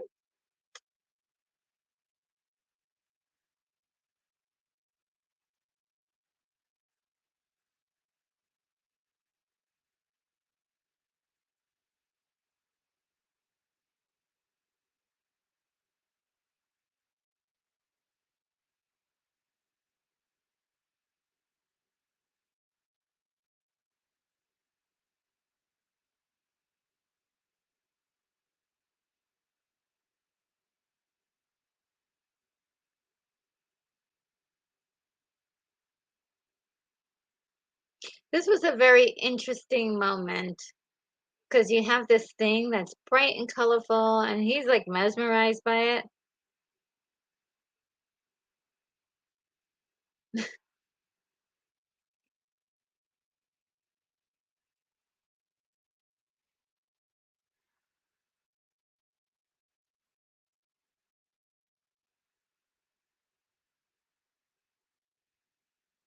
It's like a nice way to like create this distraction. Everything seems nice and fun, and then all of a sudden, smash! You get this moment of emergency.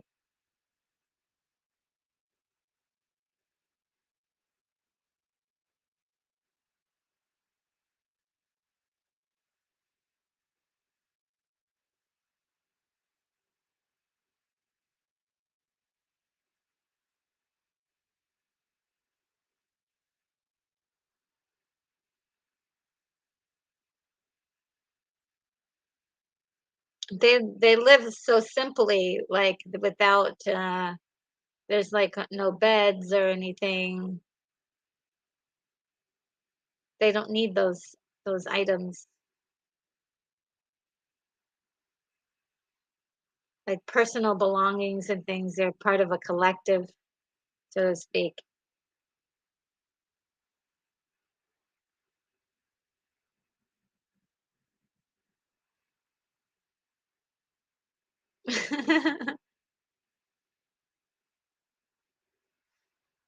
That's the second time he's done that. He's gotten information that somebody else knows and acts like he knows. It's the second time he's done that.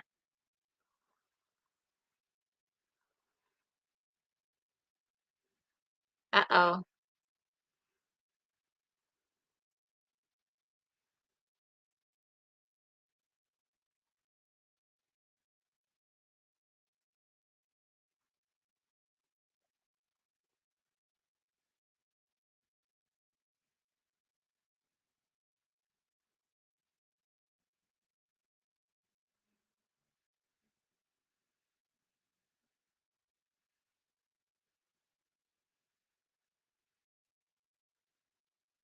There are monkey boys in the facility. Oh my god. Uh,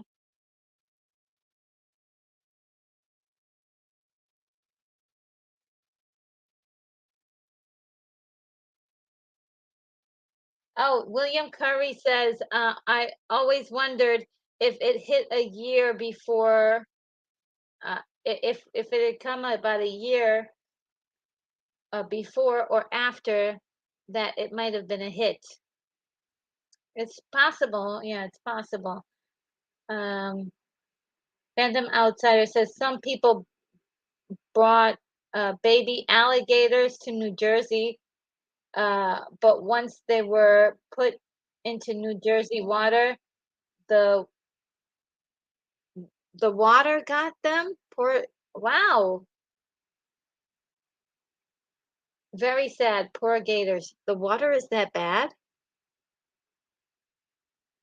And Brogu says, Brogu says the '80s had great movies. Yes, it did. Oh my God, what a decade of for amazing movies.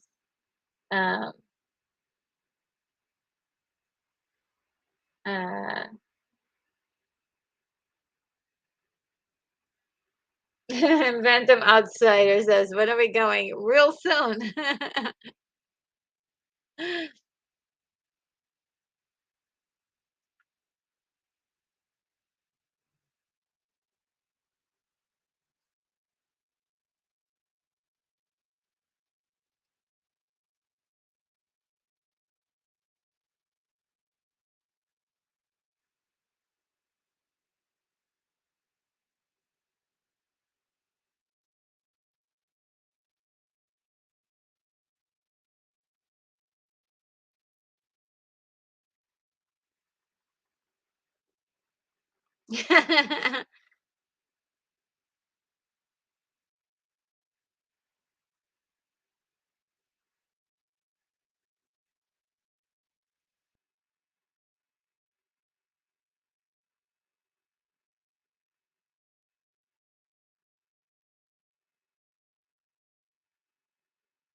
Your private life.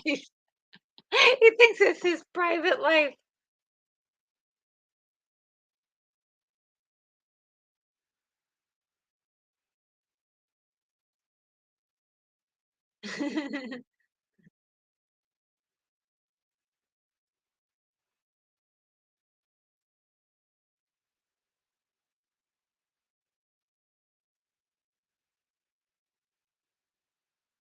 He's a little sick, isn't he? Ew.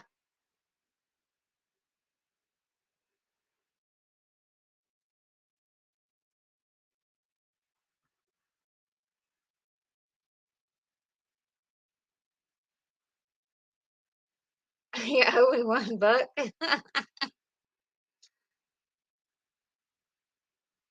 It's perfect Tommy.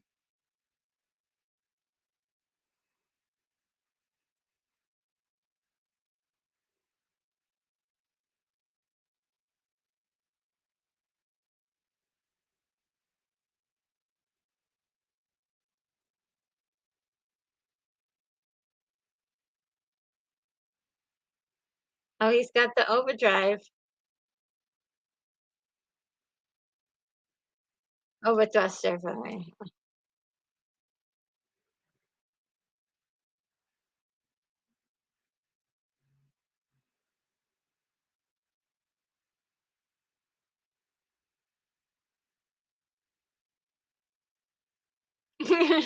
What a contraption.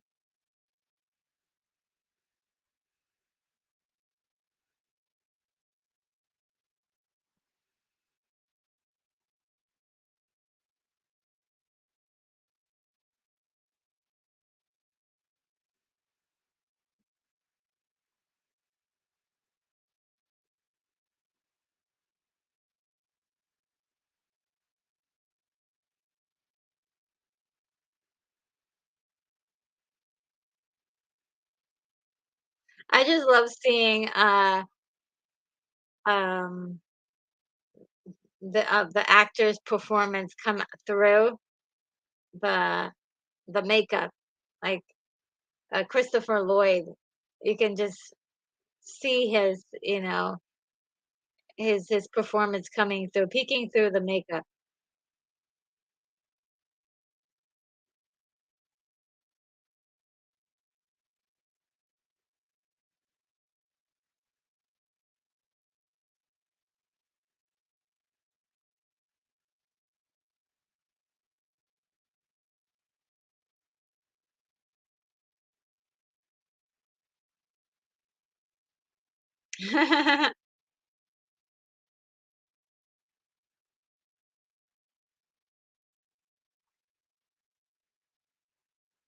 This is the big finale, guys. Well, William Blake. Oh, hey, what's up? I'm afraid I was lured away just now by by a channel where they could actually show some of everything everywhere all at once, but I couldn't stay away. Oh, you're so sweet. Yeah, I don't know. They're really bold. I know that you're not supposed to do that, but uh,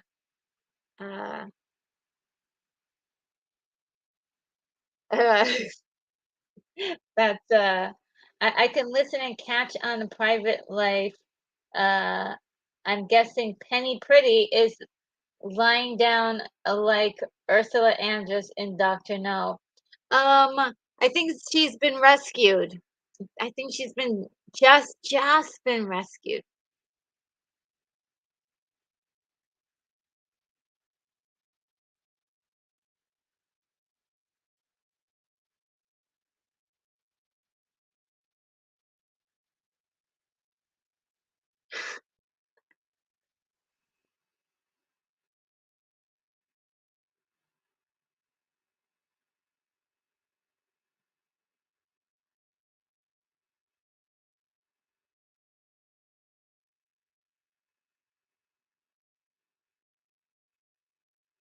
Wow. Oh yeah, this is the wild part. I think that must have been like a foot uh, specialist or foot as very wild to have a foot stunt person's got uh to be able to do that. Stunt rat, what do you think? A foot stunt person?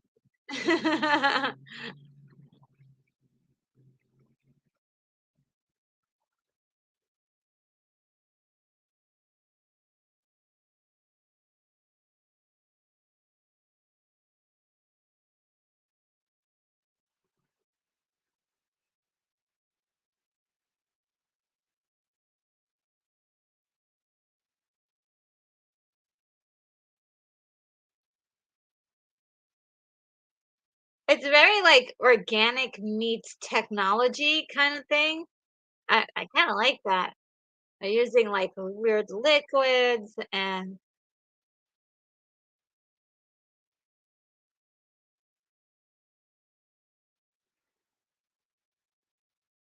just killed one of his own guys.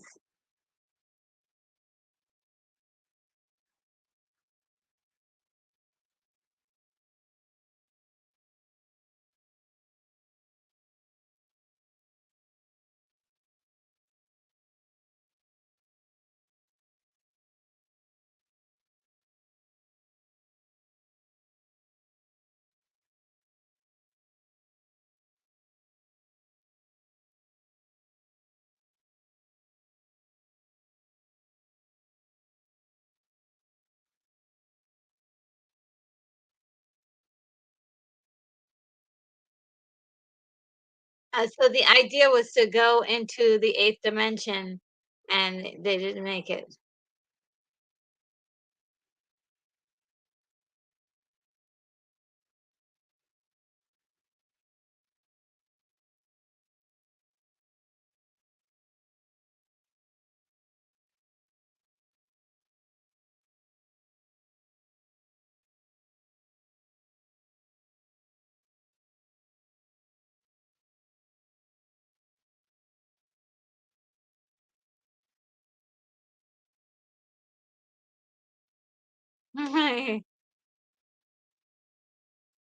I love the way this ship flew. Uh, it's isn't that fun?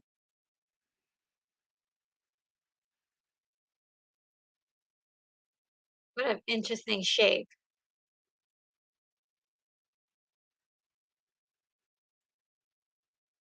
Of course, Buckaroo would be the kind of person to figure it out.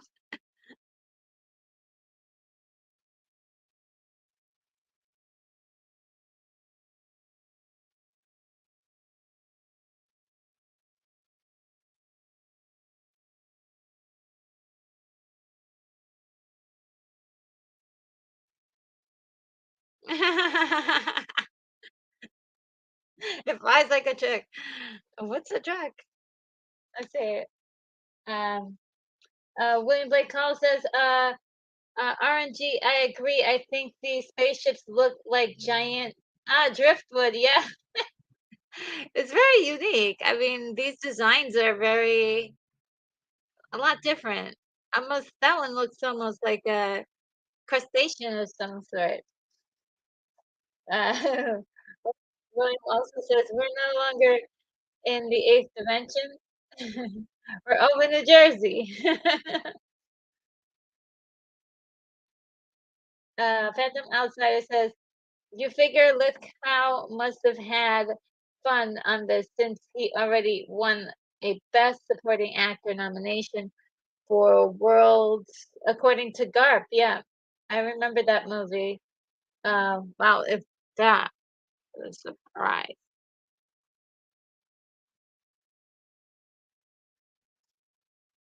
Wow,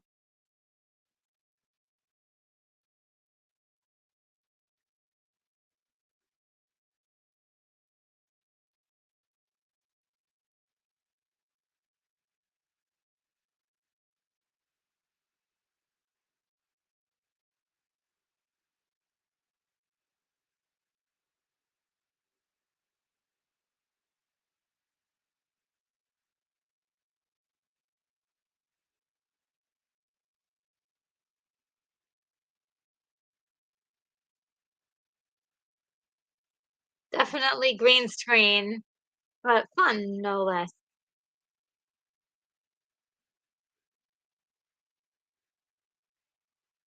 That's what they had at the time.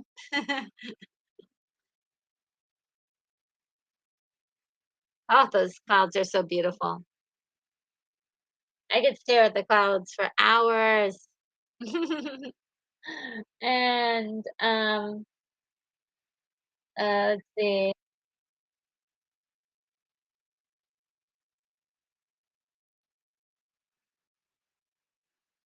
Oh, Little Poet Boy, did the alien just say he was a diplomat? Yeah, he's a diplomat.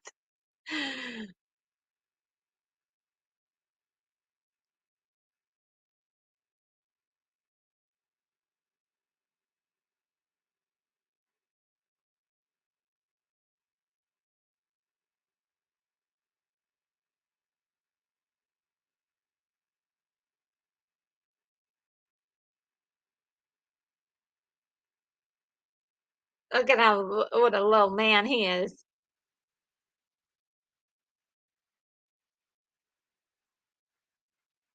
Oh, oh, that's so sweet. Oh, I'm leaking again. Oh.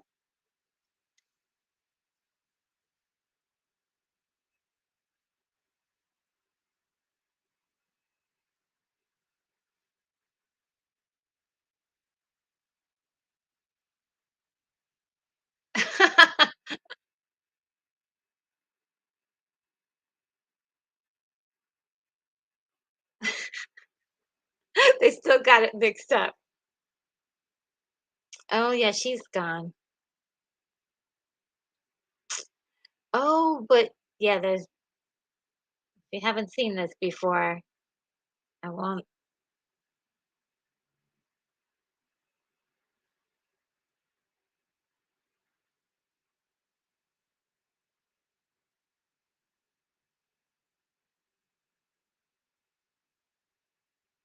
Wow, they really uh went to work on her and tortured the heck out of her.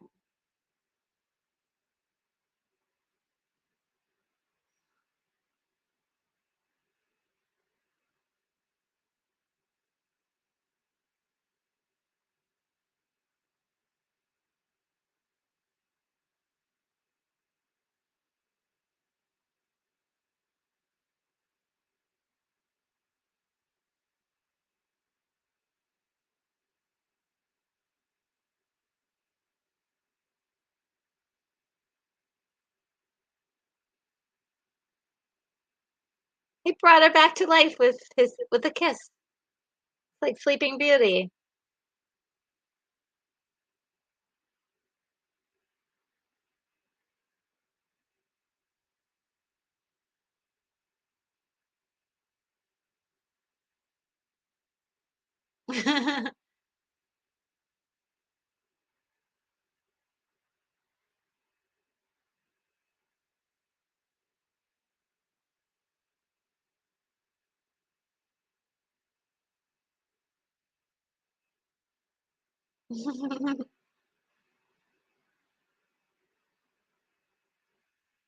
Watch for the next adventure of Buckaroo Banzai. Buckaroo Banzai against the World Crime League. I love that. I love the when you get the anticipation of what's coming next, like that, even though it never came. Um,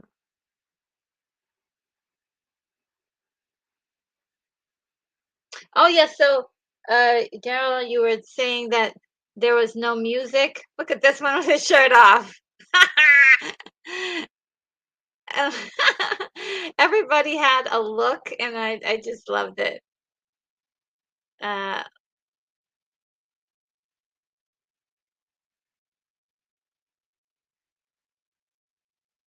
Clancy's back, or Rawhide, to be more specific.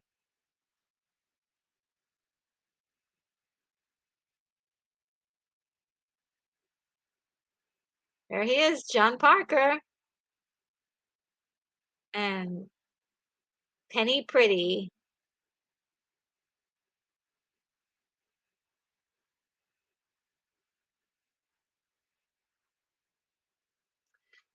And I think this character's name was Reno Vegas. I think Reno Vegas, I think.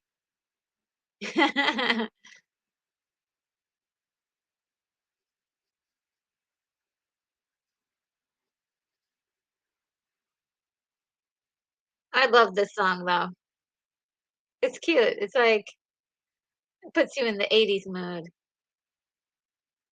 This guy here, though, Tommy, he's just like 80s in a nutshell, right? Anytime you look at him, you know, he's definitely screaming 80s with the shoulder pads and whatever else he's wearing. Oh, they had a costume change because look, he's wearing something different now.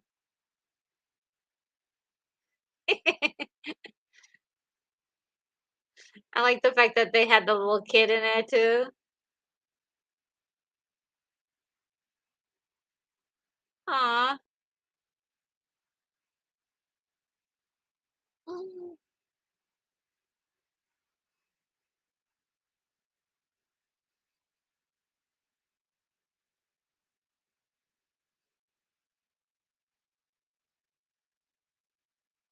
so cool. Guys, that's it. Oh my God. The music is still going on. How much more music do we have? Think it's think it's finally gone. Guys, oh my goodness. I am so happy to watch this along with you guys. That was so much fun. Uh did you guys have fun? I mean, my God, that was that was so much fun. Buckaroo Banzai. I haven't seen it in years, and what a nice treat. What a nice treat. Put that away. And let's see what you guys are saying. Let's see. I haven't, I want to go back, but not too far. Hmm. Let's see. And Daryl Johnson says the credits end with the announcement of the upcoming sequel of Buckaroo Banzai versus the World Crime League, which we were robbed of. We should have gotten that movie. Even if they had to recast or something, I would have been nice to see uh, uh, that movie. But you know, it's still possible. What if they did do something like that instead of doing a boot? They somebody decided, hey, we're just gonna continue the story of Buckaroo Banzai, new actors, modern twist, but we're gonna tell the story of the World Crime League. Uh, that would be interesting, at least, to see what what somebody would come up with. But you know, just knowing that they wouldn't mess with the original would be kind of nice. Daryl says, as of 2003, that film has yet to be made, pending approval from the film's current rights holders, Metro Goldwyn Mayer Lion Corp. And I think, aren't they owned by Amazon at the moment? So we may just get a series if they ever did decide that they were going to do something like that. Uh, and William Blake Hall says the Banzai theme music reminds me a little of what they would play for Peanut specials on TV. Yes, there is that kind of feel to it, isn't it? It's like it's very simple. It has the similar tune as what. And William says, so what? Big deal. Yeah, that's a really interesting way to end the story, but it was very into that same character before that point, like I guess hit something and made something kind of happen, and and gave off like just the subtlest little bit of a smile. And I thought that was cool, very cool. And little poet boy said that that was enjoyable. It was. Oh my God. Dances around the room. Yes. And William Curry says, everyone have a good night. Thank you so much for being a part of the fun, William. Great to see you here tonight. Um, and Jack says this movie is pure 80s cheese with a double order of ham. The list of cast members is a who's of character actors and soon to be big time stars, right? It's just, like Clancy Brown is still acting today and doing a fantastic job. It just was an incredible movie. I mean, it was it was fun and funny. It was funny too. It was supposed to be funny. You weren't supposed to take it seriously. And it was supposed to have tension in some places, and which it did. It kind of have like a horror moment element here and there, and had some gross out moments. But on the most part, it was um, fun and lighthearted. Uh, and William Blake calls us Carl Lumbly. He would star in a short-lived series called Mantis. Oh yeah, and Lal says nice watch party. Thank you, Lal. I really appreciate that. It's just a lot of fun watching these movies with you guys. William Blake Hall says, "Hey, if anyone can give a like, I I could then be like 40." Oh wow, whew, 40 likes. That's pretty incredible. Well, yeah, well, there's we two more. Just anybody who is in the uh, in the replay crew, please do give me a like as well.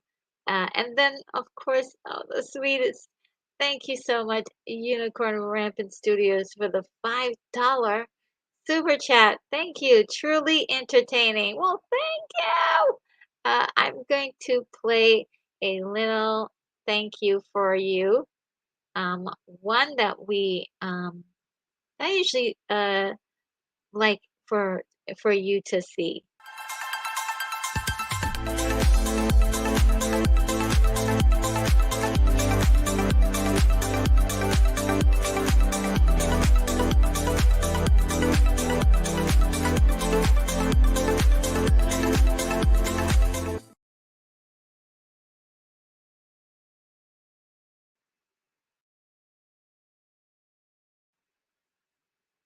All right. I don't know if you can hear me now, but for some reason I couldn't hear anything there for a minute.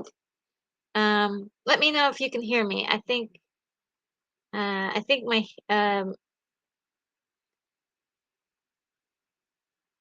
Let me see.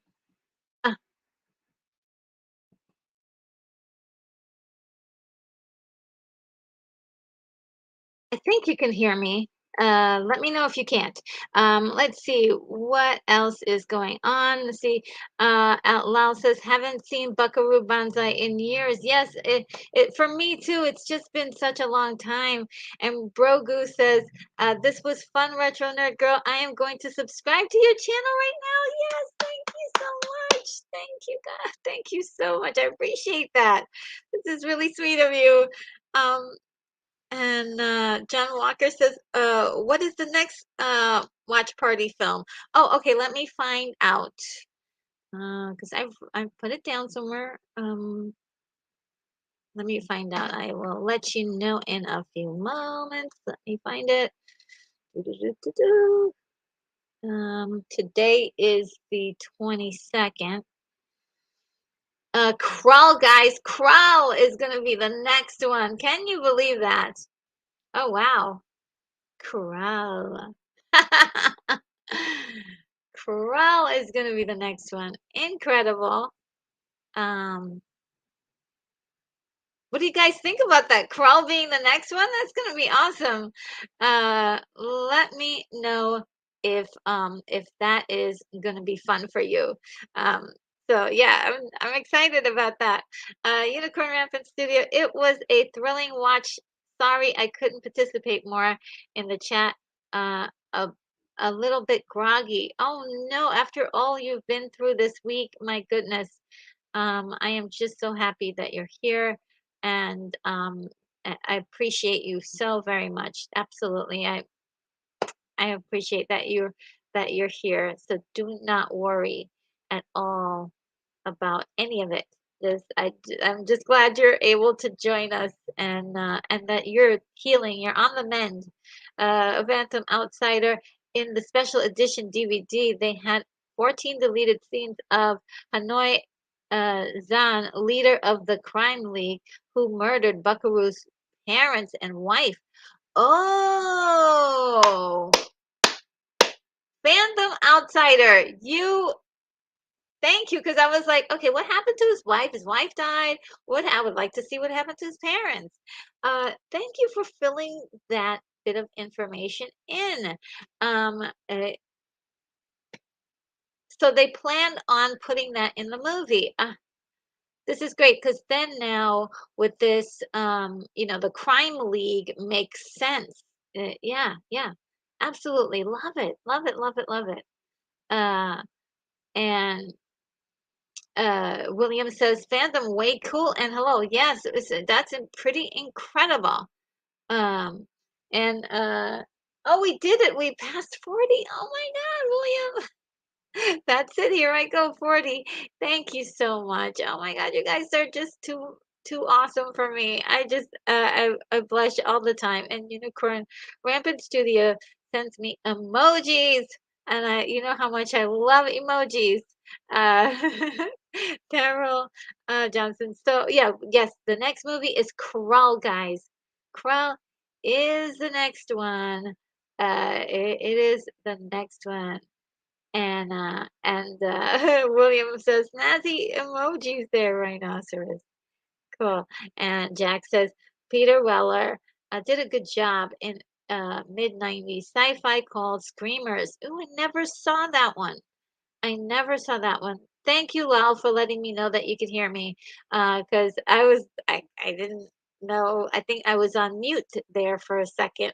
Um, but I didn't. I don't think I missed anything or said anything. Uh, William Blake Hall said, still coming through loud and clear, RNG. Thank you so much. Yes. I'm starting to interpolate some of the thing typos and series sometimes, not all the time, but series and things and the what you would call typos or spell check those. Krell never saw it, and yet I think of and yet I think of it as glaive. I've never heard of that. Glaive or glaive? Krull. Oh, well, Krull is interesting. It's sci-fi. but has a feeling of like King Arthur, um, and I don't know what else to compare it to. Those two are really quite similar, I think. If you, yeah, I think so. I think that's the best way. Sci-fi King Arthur. And Lal says, I haven't seen Krull in years. Yes, it's really interesting and it's a lot of fun, in my opinion. There may be some boring parts. It's actually more serious than this one. It's much more serious, but it takes place on a planet that's like Earth, perhaps. Uh, Very interesting. There's like an alien monster that it lives in uh, a temple or a castle, and in this castle disappears and reappears in a new spot every day. So that's pretty interesting. So this guy's gotta find the alien monster. And Little Poet Boy says, I never heard of Crawl. Oh my goodness, guys, watch find the trailer. You gotta watch the trailer if you haven't seen Crawl ever. And that'll tell you a little bit about the flavor of Crawl. And I do believe who was in Crawl? Liam Neeson was in Crawl. Uh, he doesn't play the main character, but he is in it. And John Walker, Krull is brilliant. Love that film. Yeah, it's very interesting. I think it's got a lot of interesting parts to it. And Leo Blakehall, uh, it says Krull, not to be confused with Skrull. Yes, not to be confused with those creatures that that are in the Marvel universe, and also not to be confused with Kull, the Hyborian Age, hero that is similar to Conan. It's actually Conan's predecessor, written by the same author. Conan is one of my favorites, but Krull is also incredible. And let's see. Alex Dawson says, "Wish I could have watched the movie with you guys." Oh, well, you still can. Just go to the beginning of this whole thing and press play and connect with the timer. It will be so much fun. I do this after these recordings. I watch along again afterwards to see you see the experience, and boy, it's fun. It is fun. So I'm gonna have a lot of fun, going doing these watch parties in the future with again with myself. Just kind of weird. It's like, hey, that's what I would have said. It's really kind of weird hanging out with yourself, but sometimes it happens. So, uh, Daryl Johnson says, going to have to watch the trailer for Crawl. I don't remember it. Yes, you watch the trailer for Crawl. It is interesting. At least it'll be intriguing when you see the trailer and maybe watch a review or two and see by somebody who you trust is the type the the movie in there and in the search bar and see if there's anybody out there who's seen this or if it's interesting to them. Maybe it's up your alley, but it is a sci-fi 80s classic. uh it's not the most highly regarded one, but it's definitely a cult classic, I would say. A really cult classic. Phantom Outsider says most of the real band that played with Buckaroo was actually Billy Vera and the Beaters. Oh, interesting. Billy Vera and the Beaters. Jack says Crawl is one of those films that you watched or you didn't watch. Yes, more people can reference the glaive. Interesting. I mean, I've never heard of the glaive before. Uh, Uh, but yeah, now I've got to find out about the glaive. Alex Dawson says, I saw Crawl in the theater when I was a kid. I liked it a lot. I thought it was, I think it's pretty cool. Um, there's uh, a cyclops in it. That's really interesting. I love that whole of the whole theme of it. It was really cool. The Phantom Outsider says the quote, "No matter where you go, there you are," is on the dedication plaque to the USS Excelsior. Ooh, interesting. No matter no matter where you are, there you are. Very cool. Uh, Jack says, sorry, Glaive. RNG, it's the weapon the good guy uses. Oh, thank you, thank you. Um, the glaive. Oh, the thing that spins. Yeah. Okay, so first of all, guys, the weapon. I forgot about the weapon that the guy uses. Now we know it's called the glaive. Is one of the coolest sci-fi weapons that you can have. Truly, truly, truly. It's like a boomerang, but it's got like these fingers there, I would say, and blades at the very end of it. It's like just cuts through everything. Uh, very, very cool stuff. And Samuel Rivera says, I'm late to the group. Did anyone mention Peter Weller's Naked Lunch 1991? A bizarre movie. I uh, I couldn't make much sense of it. Did you do a review of it, RNG? No, I actually never saw Naked Lunch. And is it like a horror movie or a noir a detective story? I'm not sure which one it is, but I'll have to look it up and see what it is because I think it's a noir, if I'm not mistaken. And I didn't have the pleasure of watching that. Um, uh, let's see, 1991. I would be at that point. Watching movies was my own task. So if it didn't really nail me at at the trailer part, I didn't go see it.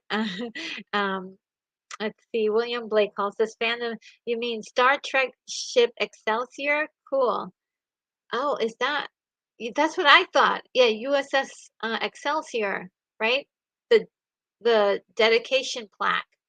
There's like a part of the ship where there's a plaque that says that. If my memory serves me correctly. I could be wrong. I could be wrong. I could be wrong. William says, RNG, if you ever watch party call the Conqueror, I'll see if I can hang out. Uh, love me some Tia Career. Yes. Let me see. Is it on the list um right now?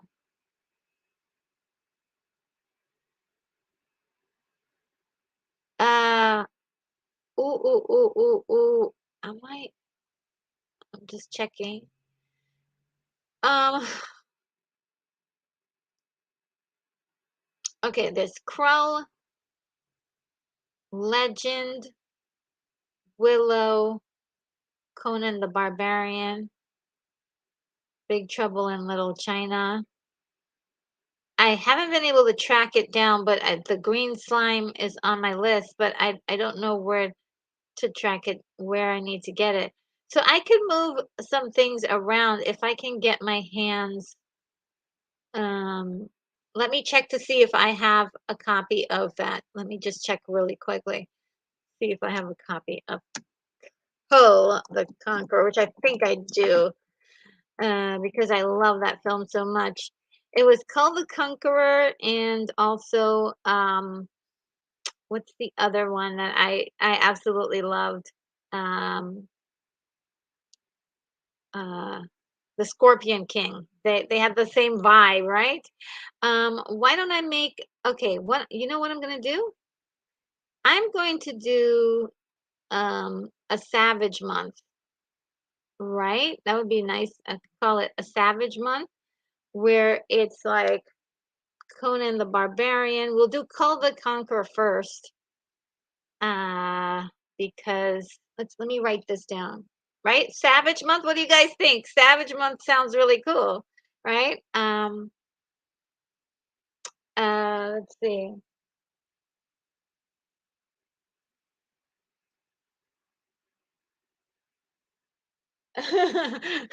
Okay.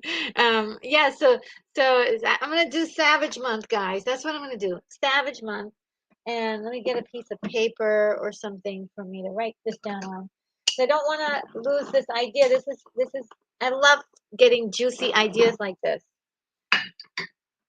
So we can do Cull the Conqueror.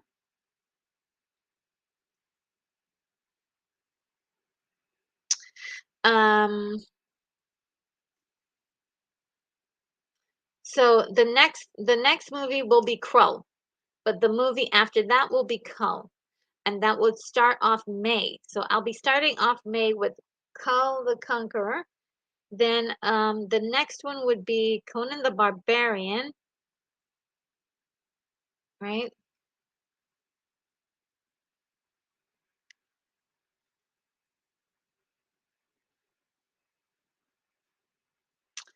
And one last one. Let's see if I have it. I could do because I own that one too. Sonia, or see.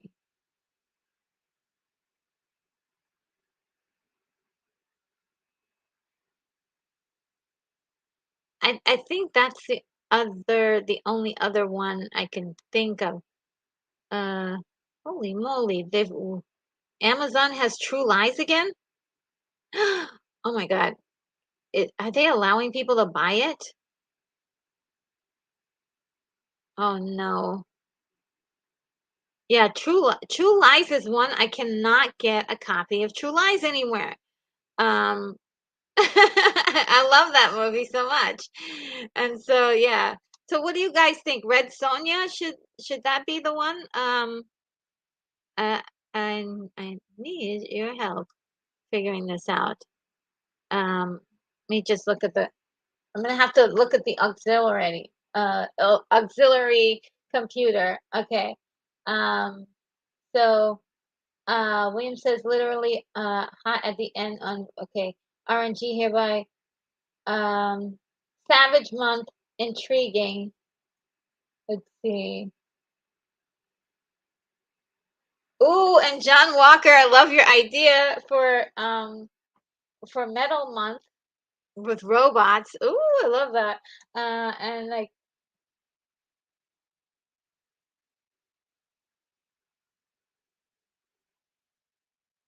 Red Sonja might you think that Red Sonja might not be the one? Let me look because look when it comes to May, I think we have how many Saturdays? One, two, three, four. Guys, we have four Saturdays in May. Oh, this is gonna be so much fun. This is gonna be so much fun. Okay, before we tie up loose ends for the day, let me um let me see. Uh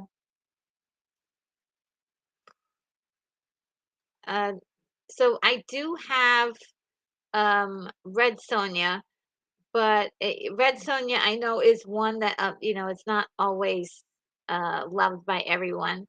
I will be reviewing, not reviewing it. I might review it, but I'll do a watch party for it. But I don't have to do it that right now. We can find two more, um, barbarian type movies, and I think I have a low budget one, and uh, that's called Barbarians. Have you guys ever seen Barbarians about the twin barbarian brothers? Um, Let me know if that's decent to you. So there's that one. Um,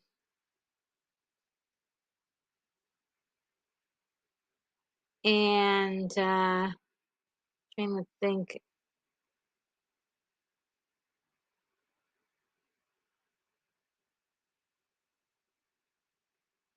We already did quite a few that fulfills that fantasy.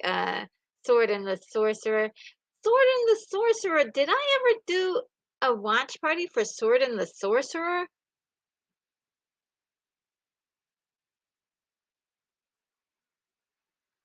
Let me know if that's one that you'd like. And we already did Beastmaster. Um, let me see.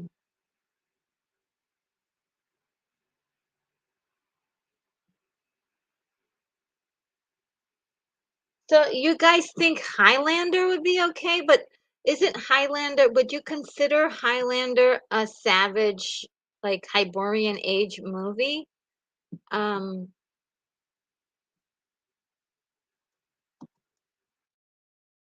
uh,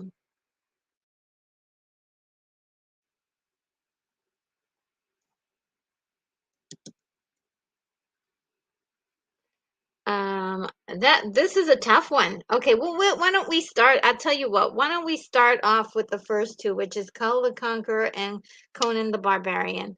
The last two right now is Red Sonja and the Barbarians. It's subject to change. There's Ator. That's another one that's a guilty pleasure of mine, I must admit. Um, and let me see if I can uh, go through um, my library really quickly and see. Just really quickly to see um, movies. Um, let's see really quick. There is Hawk the Slayer, but I Hawk the Slayer is one I've never seen before, and it is one that's not really on my. Oh, what am I talking about? There's Conan, and then there's Conan the Destroyer. Forgot about Conan the Destroyer. Uh,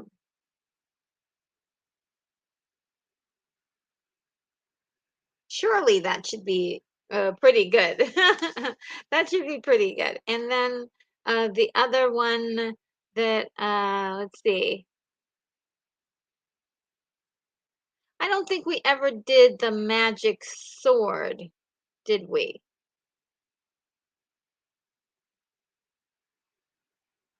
I don't think we ever did the magic sword. The magic sword I saw once. It's the son of a sorceress armed with weapons, armor, and six magically summoned knights embarks on a quest to save a princess from a vengeful wizard.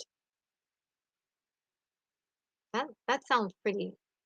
That sounds like a lot of fun, actually. And let me just see if I can find one more. Um, let's see, just glaze over.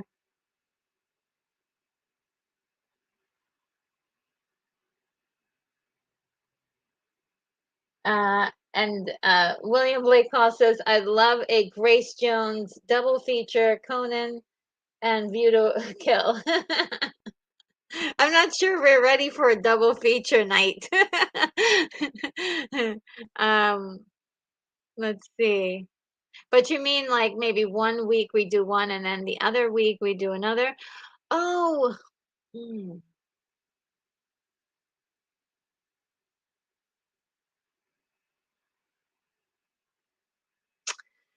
It's not quite savage.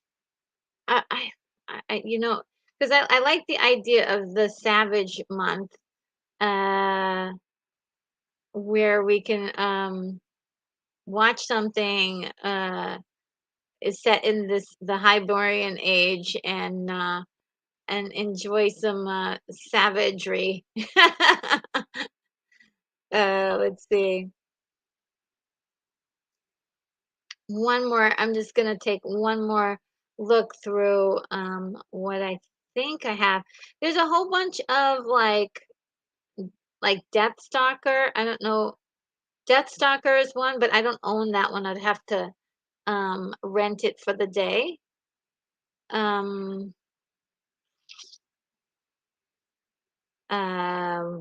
what else?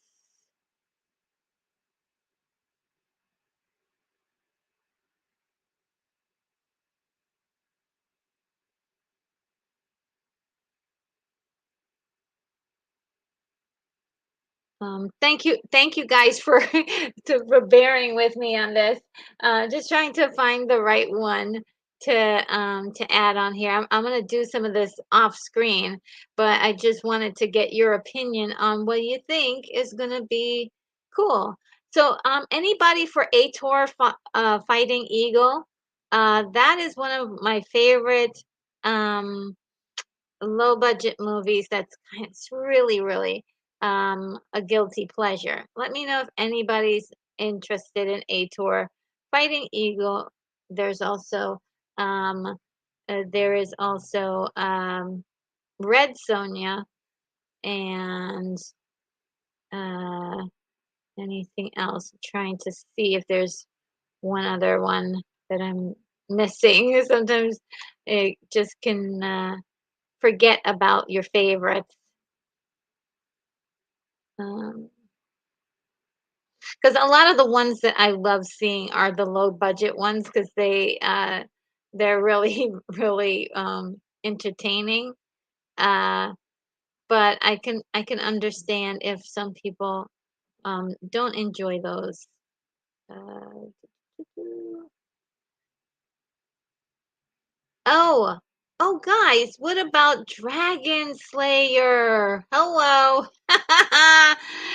There's also gore. I think Dragon Slayer might be the one because I know Dragon Slayer is one that a lot of people love. Um, and I think that might be the one. What do you guys think? Let me open it up and see if I have it. Um, yeah, Dragon Slayer, I think fulfills that thing. There's Red Sonja, Dragon Slayer.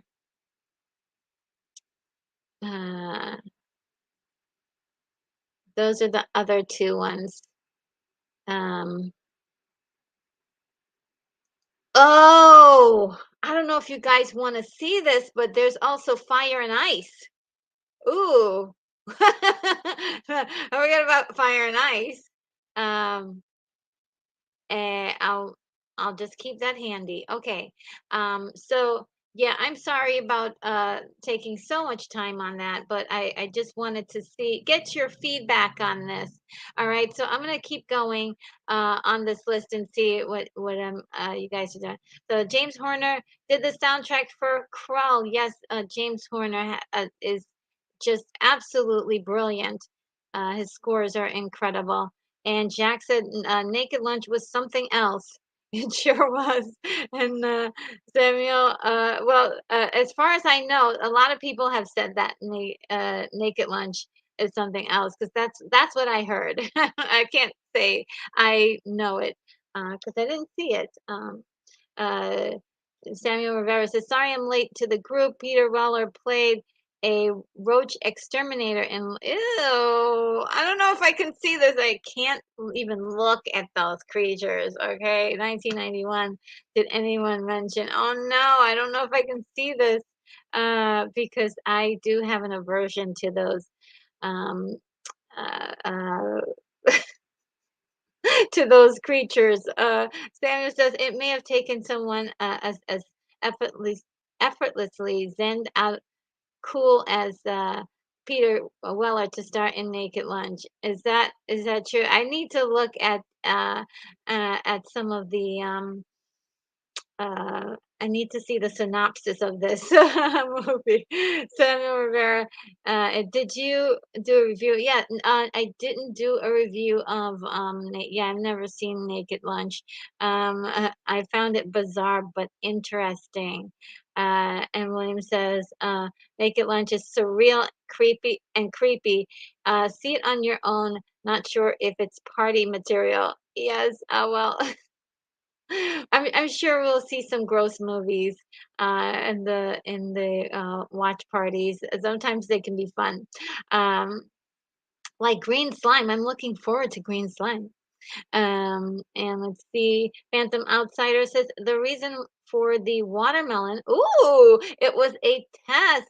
They were trying to see if the studio was watching the dailies. The studio made no comments, so they continued to make the movie the way they wanted. Awesome. Thank you for that information, Phantom.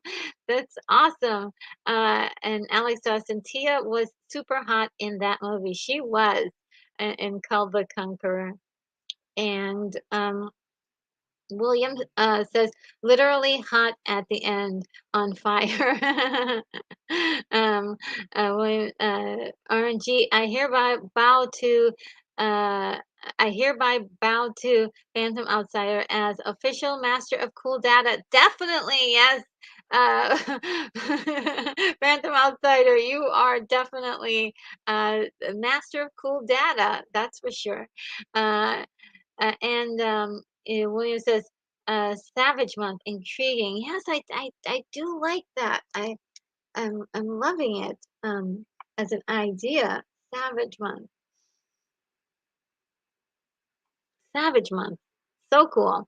Um, and I had the first widescreen TV back in the day, and Cull was the first movie I remember watching on it. Oh, that's cool. And John Walker says, sounds cool, and you could do a metal month. Yeah, we talked about this robots and cyborg film. I really can't. I'm so gonna do that. So I'm gonna write that down because these great ideas are just. Thank you, John Walker.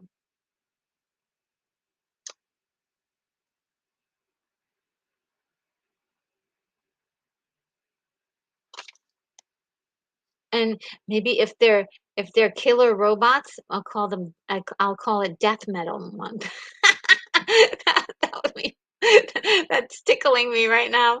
And then Jack said, what Naked Lunch is William S. Burroughs' novel. Super weird, but it gave us Steely Dan, at least where the band got its name. Can't explain the reference out of politeness. Ooh, thank you for being polite. You know what? It's really interesting because by saying that, the mind wanders and understands, like, oh, okay. And Daryl says Big Trouble in Little China. That is on the list, and I really want to get that in this year because it is going to be a fun time watching that, isn't it? It's just going to be so much fun. And I don't know where to put that with where there was a just we just watch movies for the heck of watching movies. Sometimes that's just really awesome.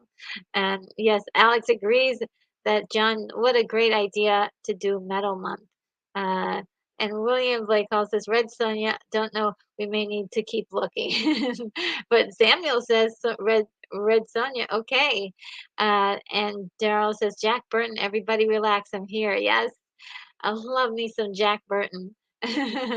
Jack Burton used to say. And Tank Girl from Metal Month. Wow, great idea. My goodness. Yes, that's such a good idea. And Daryl says, Jack Burton, okay, you people sit tight, hold the fort, and keep the home fires burning. And if we're not back by dawn, call the president. uh, and yeah, William Blake called perhaps be. Oh well, yeah, we did Beastmaster already. It was like I think maybe the third one I did. Watch party. Yeah, that one I did already. So good. Love me some Beastmaster. I really am, I need to review that one in great detail because there's a lot of things going on in that movie that I absolutely adore. Um, and William Blakewell says it's as a wild card, the 13th Warrior, based on Michael Crichton novel. I've never seen the 13th Warrior. I don't own that one, so I will have to look into it and get me a copy or rent it or something. Also, 10,000 BC is hot but diverting. Yeah. Yeah. I mean, I wanted to do that because of Raquel Welch, just as sort of a tribute, but the timing wasn't quite right. But I still do want to do it for that. The fact that it is within the fantasy genre, and I love it. Alex says, yeah, that was a good film. And Jack says, Barbarians, a poor choice. How about Highlander? And we talked about that already. Darrell says, what was the movie with the tri-sword? Yes, that's Sword and the Sorcerer. I love that movie so much. That's a lot of fun. And William says, Highlander, there should have been only one. Yes, absolutely. And John Walker says the 13th Warrior is a great one. I'm gonna have to accelerate my that on my list of things to see. And Liam in Wales, how are you doing today? Hawk the Slayer, 1980. Yeah, yep, that's the one. I was, I'm not, I've never actually, I mean, maybe I've seen it, but I'm not sure if I have. It's been too long. And Darrell says, Highlander is a good one. Yeah. Um, and, uh, Highlander is not exactly barbarian. Yeah, I don't know where I should put that one. I don't know where I should put that one. Uh, where it would fit in, but we'll see. Well, I'll have to see what if I just have it to watch, just watch it, or if it's going to be part of a theme. And then we have Jack who says, "Sword and the Sorcerer works." Yeah, that's love that movie. Um, Laos is Highlander. Highlander seems like sort of its own thing, Unicorn Rampant Studio says. And yes, it is like sort of its own genre. It is fantasy. It does bounce around in time quite a bit. And I love it. I'll have to figure out where it would fit. And William Blake Hall says, "Hey, Ator and Yor, yes, those are. I mean, I do like myself some Ator. It is cheesy, but it is definitely um, something that I've watched over and over again. John Walker says Barbarian Queen, starring Lana Clarkson, who is gorgeous, and I have not seen that movie in years. And I don't think I own it. I don't think I own it. But yes, that's another one. That would fulfill that category. And a Unicorn Rampant Sue says, Ator! Yes. and, Ator has spiders in it, and I don't like spiders, but it works for me in this story. It worked for me in that story. And Alex Dorson said, Richo, if you can ever do a watch party a little later, you might get more West Coast people to have time to watch also. Interesting. Um, let me think about it. That we'll see what happens. I'll try different things to see what happens. Maybe I will think about doing a double feature. We'll have to see what works with my schedule because right now I do have something planned after this, and I don't want to mess with that just yet. So we'll think about it. I think that's a great idea, Alex. You've got your your that idea is on the pulse of something great. And Lau says the 13th warrior. Okay, then I've got to press super go on that. And true barbarian destroyer as Grace Jones. Yes, I am. I think that's the third one that is going to be on the list. Um, and William says, "You must grab him and take him." Remember that part. And Alex says, "Conan too." Yes. And William says, "I love Grace Jones double feature." Conan. Yes, we talked about that. And yes, we'll see. Maybe what I'll do is I'll play it at the end, and then the next week I can do um 007. But um maybe that could be the day that I try that interesting thing with the double feature. And people get their heads cut off. Yeah. Which and which one? Which movie gets their head? No, Red Sonja. No. uh, uh, William Blake Hall says there's savage and there's medieval and there's barbarian and there's prehistoric. Prehistoric. It gets fuzzy. Yes, and technically, like Hyborian age is where I was looking for, which is the crossroads between medieval and barbarian. They're kind of in the same time period, which is really interesting. I just learned about that this year. So uh, you can play around with the ideas quite a bit.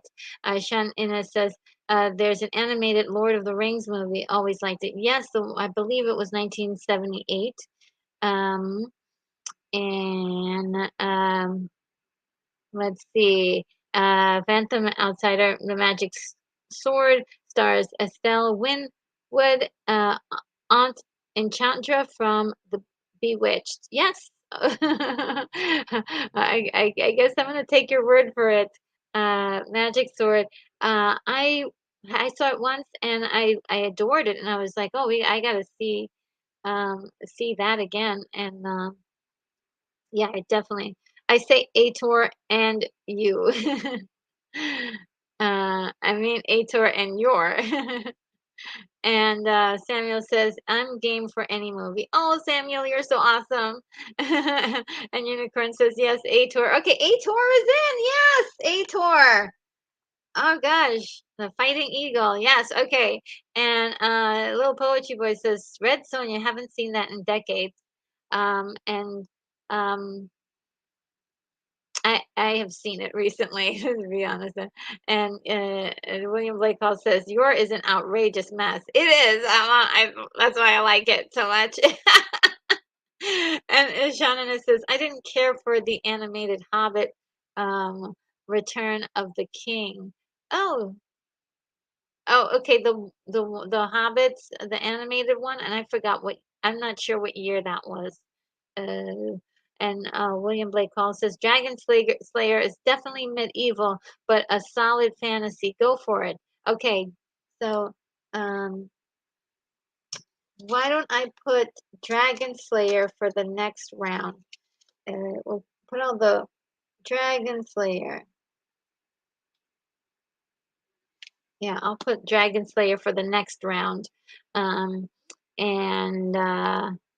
and Alex says Dragon Slayer is a good choice. Great film.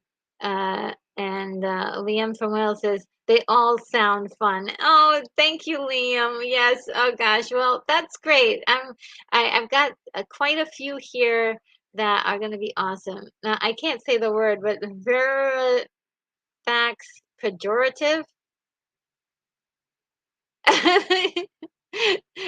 William, you're using big words there. I'm not sure what they mean, but that is cool.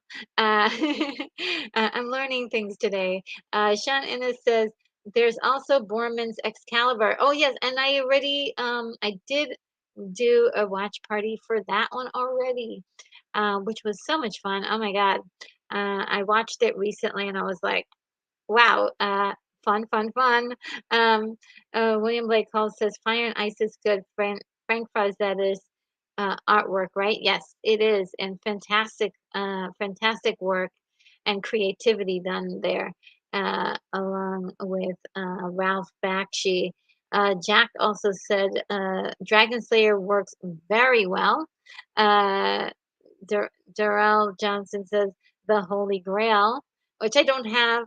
But I'm pretty sure I've seen it many times before. But I forgot. I don't have that one. And Leah does say that Sword and the Sorcerer, 1982. Yes, one of my favorites. That's the movie with the tri-sword. Yes, it is one of my favorites. Unicorn Rampant Studios says it's based on Frazetta's designs. He did provide new works, but the animations were still hand-drawn by regular animators. Unicorn Rampant Studios with the awesome information about Fire and Ice. Yes, Fire and Ice, man. Oh, love that movie. It's definitely it takes a different kind of person to enjoy that movie because it's not just it is a lot of visual spectacle to take in, and it's not always what people are used to in the modern age. So for me, it was wonderful. William Blake Hall. If RNG is bug averse, then Naked Lunch is not for her. Oh no. Yeah, I would have to like see it early in the morning and also like get myself psyched up for it. Uh, you know, I'd have to get myself a little psyched up for it. And Dragon Slayer is a good one, yes. And Unicorn says that Naked Lunch is an acid trip from from an old weird beat poet. And Daryl says, I vote Dragon Slayer. Uh-oh. So should I knock something off the list? All right. I haven't seen heavy metal in ages. Oh yeah, that's a good one. It is on the list, but I don't know where. Um, if I'm going to do, uh, if I'm going to do like like swords or anything with swords in it. And the last part of heavy metal definitely fulfills that uh, quota. William Blake Hall says Unicorn. If Fire and Ice is Frazetta based, that's still a recommendation. Yeah, I mean it's wonderful. The the artwork in it, and some people had taken some offense to some of uh, the the artwork. And I'm like, please stop being so like ridiculous. This isn't about you. This is just an artistic creation. Just stop it. Just stop it. It's good. It was very, very good. Um, I think I just want people to. Can we just enjoy something without somebody saying something's wrong with it? Uh, check. When do we watch heavy metal? Right? I mean, you guys have so many suggestions here. So, heavy metal, Tank Girl, um, Black Angel, 1980 may be worth a look, says Liam in Wales. Um, a lost film that has been found. Okay. I don't know of Black Angel. I'll write it down. Black Angel, 1980. Okay, got it written down so that way I can watch it.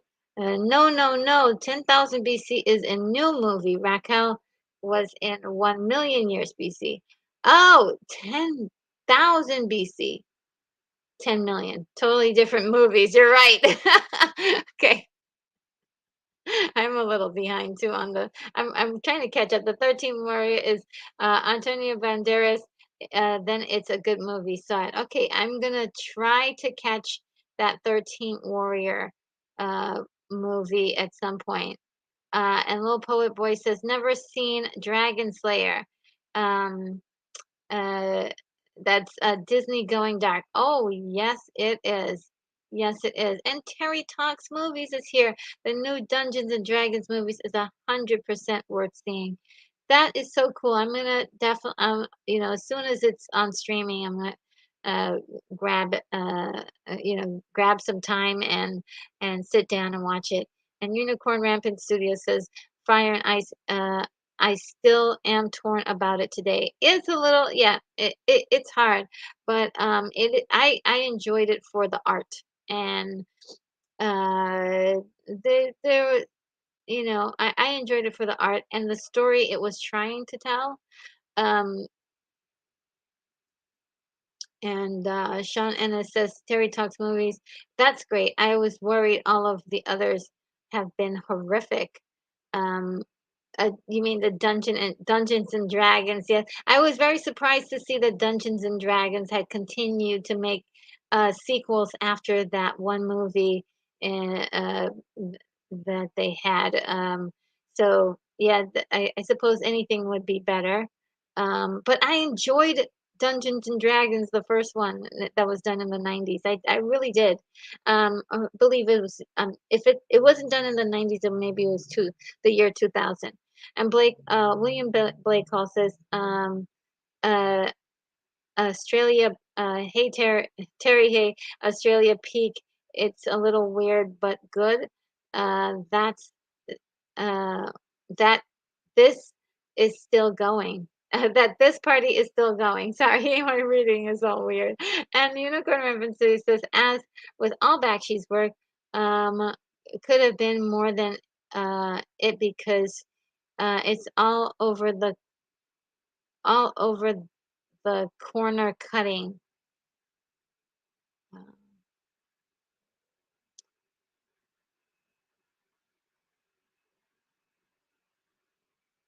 Oh, I see what you mean. Like, yeah, there was a lot of they always cut a lot of his movies up. He's very, very, last time I heard, he was very unhappy with Hollywood in general. He's been burnt too many times trying to create projects and just having them, over manipulated by the studio, so by the time it's done, nobody can understand what he was trying to say. And Jack he, says that the unicorn have seen American Pop. Yes, American Pop is awesome. I love it. Terry Talks Movies.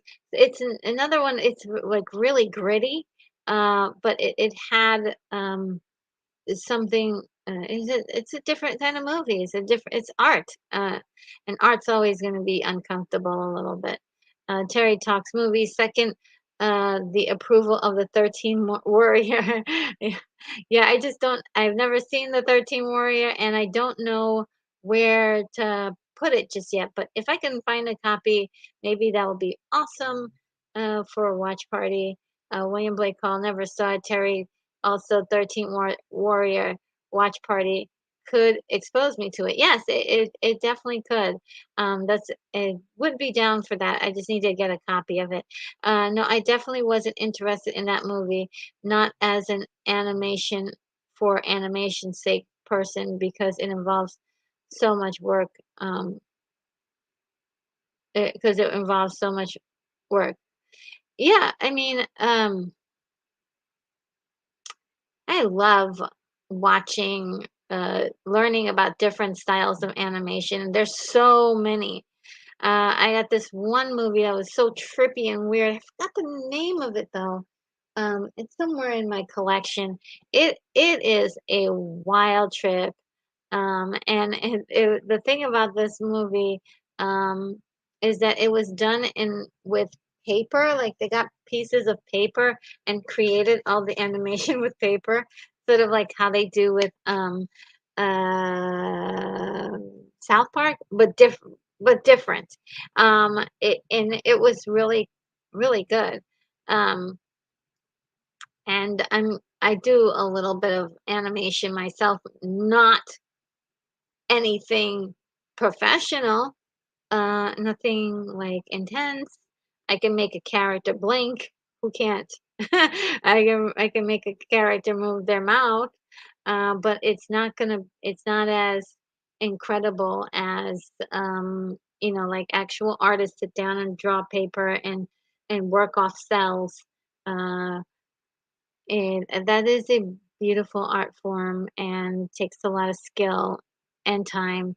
And now a lot of the stuff has been animated through computers, so uh, it has changed quite a bit. Animation has changed as an art form.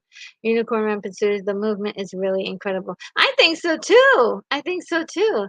Samuel Rivera says, "I love heavy metal animated movie with the soundtrack." Absolutely, absolutely.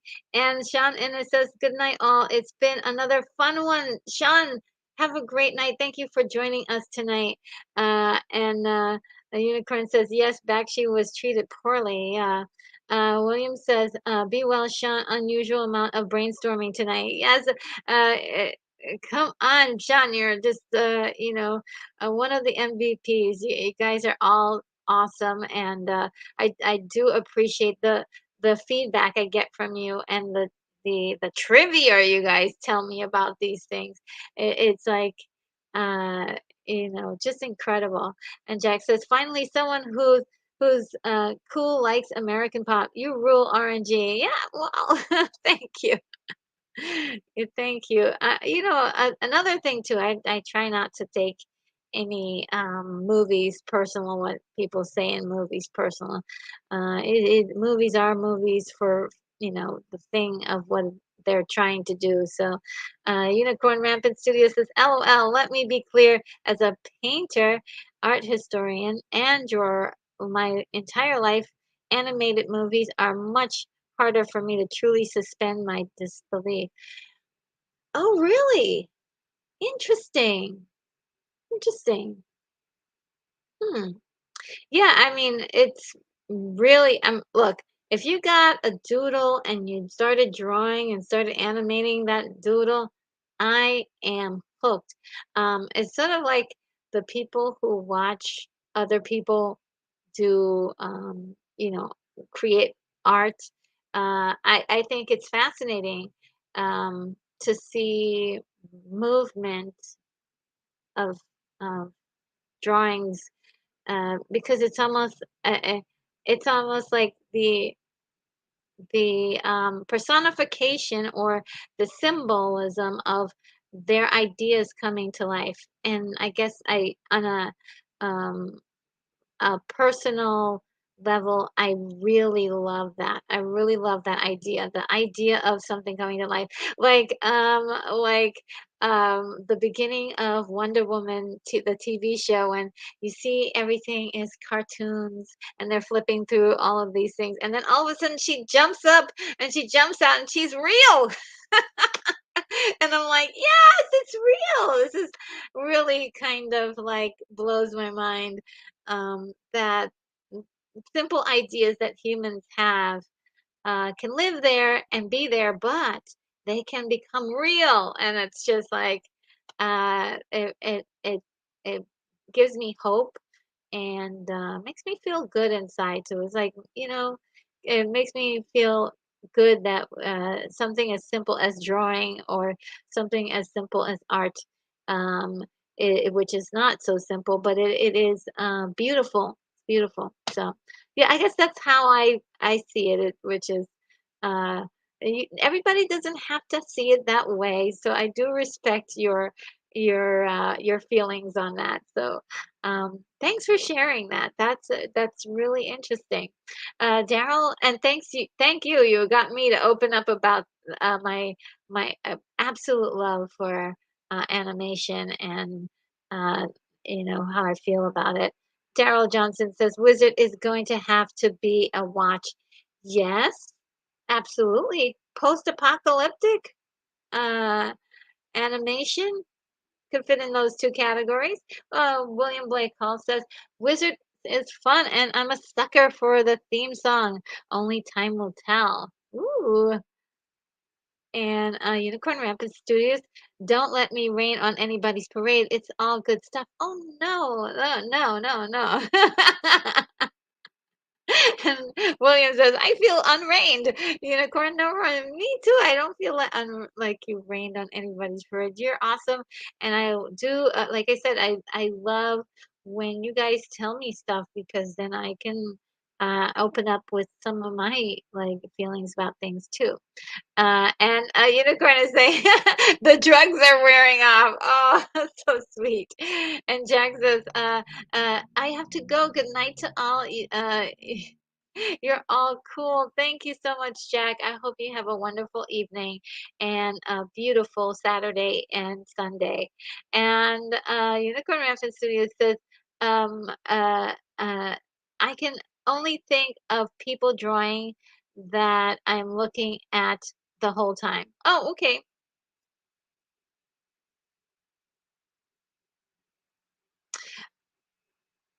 I can only think of people drawing what I'm looking at the whole time. Oh, okay.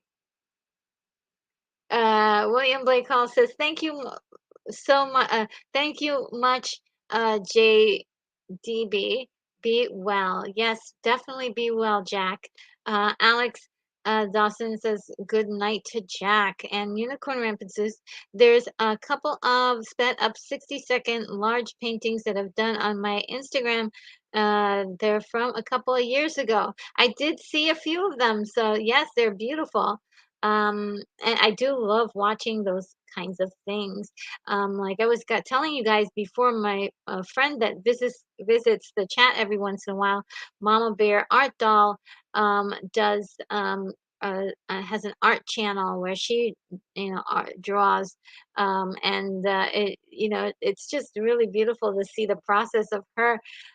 She does watercolors, so just to see how she's mixing things and how she's putting it all together. Just it's beautiful to see from this little tiny like outline of an idea, and then she puts together this incredible piece by the end. Definitely much respect to artists. Love artistries of all kinds. And William Blake also, but does looking at the live people make you think of that thing? I well, oh boy. Well, I am gonna yes. I'm gonna skip that one. And Danny Staten says, "Greetings, I'm late." Oh, Danny, you're awesome. Thank you for being here and stopping by. And oh my God, did I catch it with the chat? William Blake Hall says, "Hey Danny, we just got done with some extra long brainstorming, right? I love the brainstorming. We got some movies to watch, and that's gonna be so much fun. I love getting ideas from you guys. So Terry Talks Movie says, more anime to find. Arutse Yatsura and Rama, uh, one third, both written by a woman, Rumiki, Rumi, Rumiki, Rumiko Takahashi. Groovy 1980s anime from Japan. Okay. I think, did I, what is this translated to? Yurisi Yatsura and Rama. What is this about? I think I've seen this. I think I've seen this. Let me see if this will let me. Will this let me know? No, it won't let me like uh do, but I think I've seen this, Terry Talks. I think I've seen that. And yeah, Danny says that he'll watch the replay. Thank you so much, Danny, for watching the replay. That really helps the channel. And also, yeah, if you know you wanted to watch this movie, it is available on Amazon Prime for Prime members for free. And also, if you have you can also watch it on Tubi, which has commercials, but during the commercials, you can pause the video and then restart the video, this video, when the commercials are done. So that's pretty awesome. If you have the time, you have the time. Uh, And oh yes, Rama one and a half, one half. Okay. I will have to look into that. I think I've seen it. Terry says it translates into these obnoxious aliens. Oh, you know I'm in. Okay. If I haven't seen it, we're watching it. These obnoxious aliens. Yeah, we like it. Uh, and William says that Terry is thinking about Lotus, uh, thinking out Lewis about his video haunts. Uh, oh, there you go. Out loud. Lewis is Terry is thinking out loud about his video hunts. Oh, okay. These obnoxious aliens. Man, I gotta see that. I've gotta see that. All right, guys. I am going to. Okay, so I really haven't figured out just quite yet. So we got Kull the Conqueror, Conan the Barbarian. Well, maybe I should do Kull the Conqueror. I'll do the Conqueror first because William said he was going to watch along with us, and that was the first suggestion. So we got to watch that first. And then I'm still debating between and uh, Ator and Dragon Slayer. Um, so between Ator and Dragon Slayer, let me know. Just put it in the chat right now. Which one between the two you'd rather watch? And I'll make the decision between Ator and Dragon Slayer because that's the other one. um, that's the decision I need to make to complete my savage month. and um and little poet boy says, oh, so Red Sonja is off the list. I think Red Sonja is would be great on the list. But it's hard. It's a hard one. It's on the list. It's not off the list, but it, just to do this bite-sized Savage month of 4 movies. Um, I think that's the way to go. Let me know which one. Okay, so gosh, you guys really like Ator. I thought I was the only one who loved Ator. William says he's torn. Uh, uh, yeah, he's torn. You love Ator, but I lean towards. Okay, so he likes Dragon Slayer. Okay, one Dragon Slayer, one Ator. Ator. Okay. Um. And Little Poet Boy says Dragon Slayer because no clue if the of the other movie. Okay, so 2 for Dragon Slayer. Let's see who else. Unicorn Rampant says it never matters what movies you watch. The drugs are wearing off.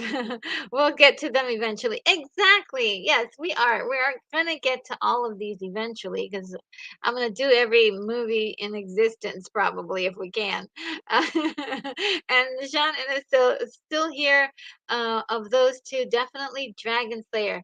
So 3 for Dragon Slayer. So Dragon Slayer is winning. Okay, and Sean. Uh, uh Sean Ennis says, still here. Uh, uh, of those two, definitely Dragon Slayer. Um, and John Walker said, watch your favorite, RNG. That's the thing. I don't know which one is. I don't know which one is. Unicorn Man saw late night when it came out and was one where my dad let me and my brother is skipped school to go see this movie. Oh, really? Wow. That's pretty cool. Your dad's cool. Your dad's cool. And Alex says, there you go. And Unicorn references Ator is a childhood memory where my dad let me and my brother get out of school to go see the movie. Oh, yes. Ator was that kind of movie. But yeah, your dad's cool for letting you get out of school to watch that movie, that's for sure. Uh, Never saw Dragon Slayer, but they're both going to be fine, I'm sure. Yeah, Dragon Slayer is pretty dope. I mean, I do think it's a slow burn though. That's the only drawback to Dragon Slayer. It's a slow burn, but it's really good. The hero's journey, and it really I love seeing hero stories. Doesn't always turn out like you think it should. It does have some surprises. It does have a few downer moments. Definitely. I don't know. I'll have to. We'll have to see. Oh my God! Even more votes for Dragon Slayer. You guys, I love the fact that you're so active about Slayer. Uh, and the little poet boy says, "Never seen Dragon Slayer. About to watch the trailer. I wonder if it's as good as Dragonheart." Two different I would say two different animals. Dragon Slayer is serious and Dragonheart is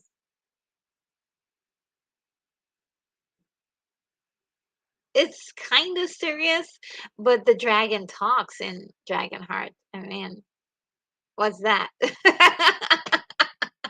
It's fun. I mean, Dragonheart is fun, but it's not as serious as a dragon who doesn't talk to you and only breathes fire and wants to kill you. And every once in a while wants to eat you. It's a different thing.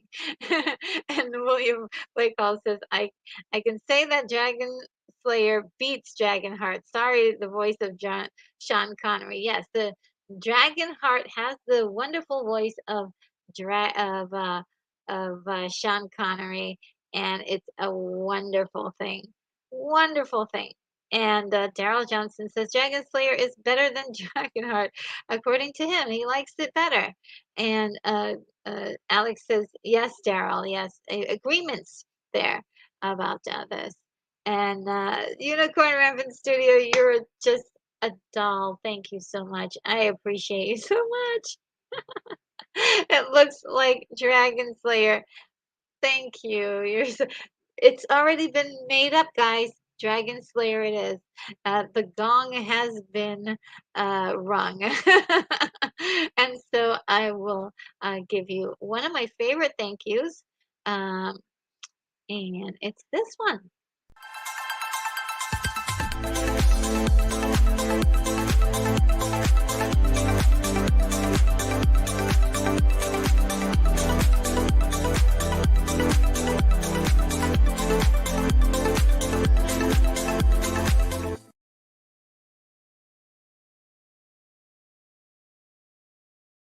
Thank you once again, Unicorn Rampant Studios. And also thank you for being here and all that you do. You're just a wonderful, valued member of the community. Everybody loves you and wants to see you heal up.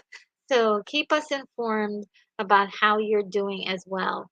Little Poet Boy says, you're making serious claims. Dragonheart was my favorite movie when I was young. Oh, how sweet. Yeah, I mean, it's a cute movie. It really is. It's a cute movie. It has more of a lighthearted feel to it. And I'm gonna say like Dragon Slayer is barely gonna be a feel good movie at all. Like it may have something of a decent ending as far as, but it feels realistic. Like it it's not afraid to kill characters. I'll tell you that much. And Liam in Wales says Dragon Heart is camp. It's a little bit of camp, a little bit, a little bit camp. And William Blake Hall says time to expand those horizons. Yes, we're gonna see a lot more films. And let's see. And Daryl Johnson says, I'm using the force on you, aren't you? Dragon Slayer. Okay, okay. You guys, I'm sold. Dragon Slayer it is. And William says, "Hey, that only works on weak minds. RNG is already cool." That's right. Thank you for taking up for me. Yes, we're definitely gonna do that Dragon Slayer. So okay, let's look at the list now. It is Kull the Conqueror, Dragon Slayer, Conan the Barbarian, and then Conan the Destroyer. And then right after that, we're gonna go into View of a Kill just for our Grace Jones fix for to start off the month of June, and maybe we'll find something in that will make it like sexy 80s month for June, like a movie that's like really sexy in 80s. Um, like maybe a like Fame or like Flashdance. I'm kind of liking these names. So let's see, Dragon Slayer. Let me just write this down.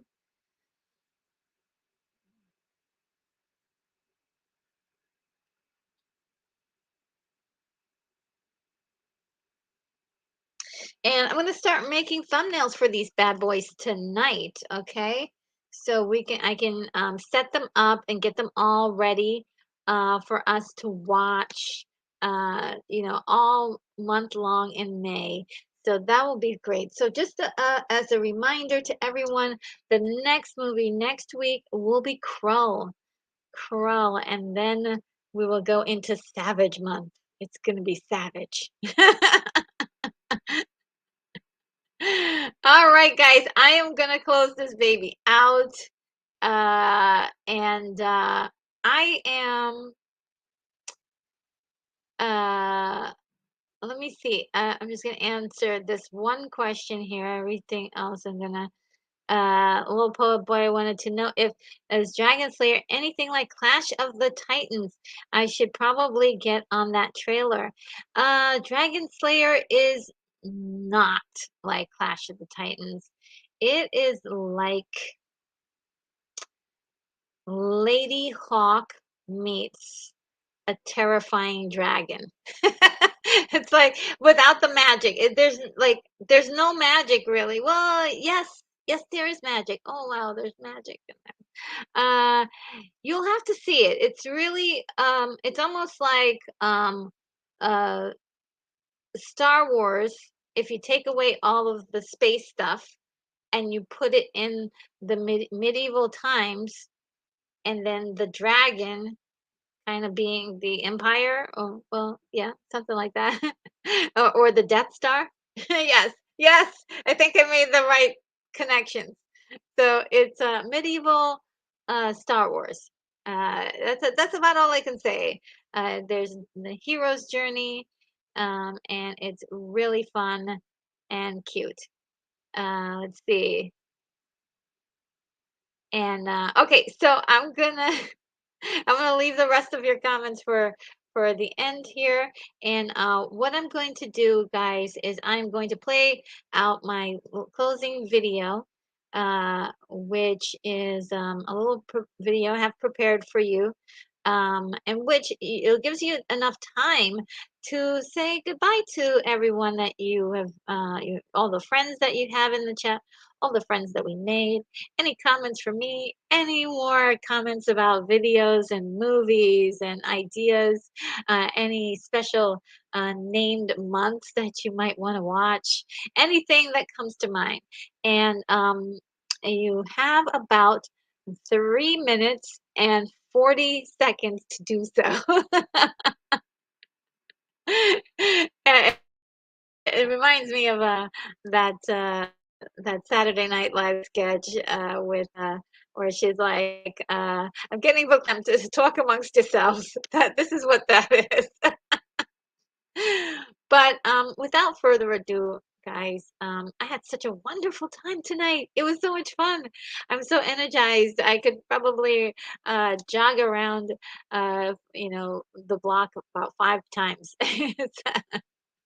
I hope you have an excellent evening. Thank you for being here. Thank you for enjoying this with me, and definitely, I'm wishing you a wonderful weekend. Um, and without further ado, I bid you adieu, my friends. And I'll see you in the next live stream or video. Bye.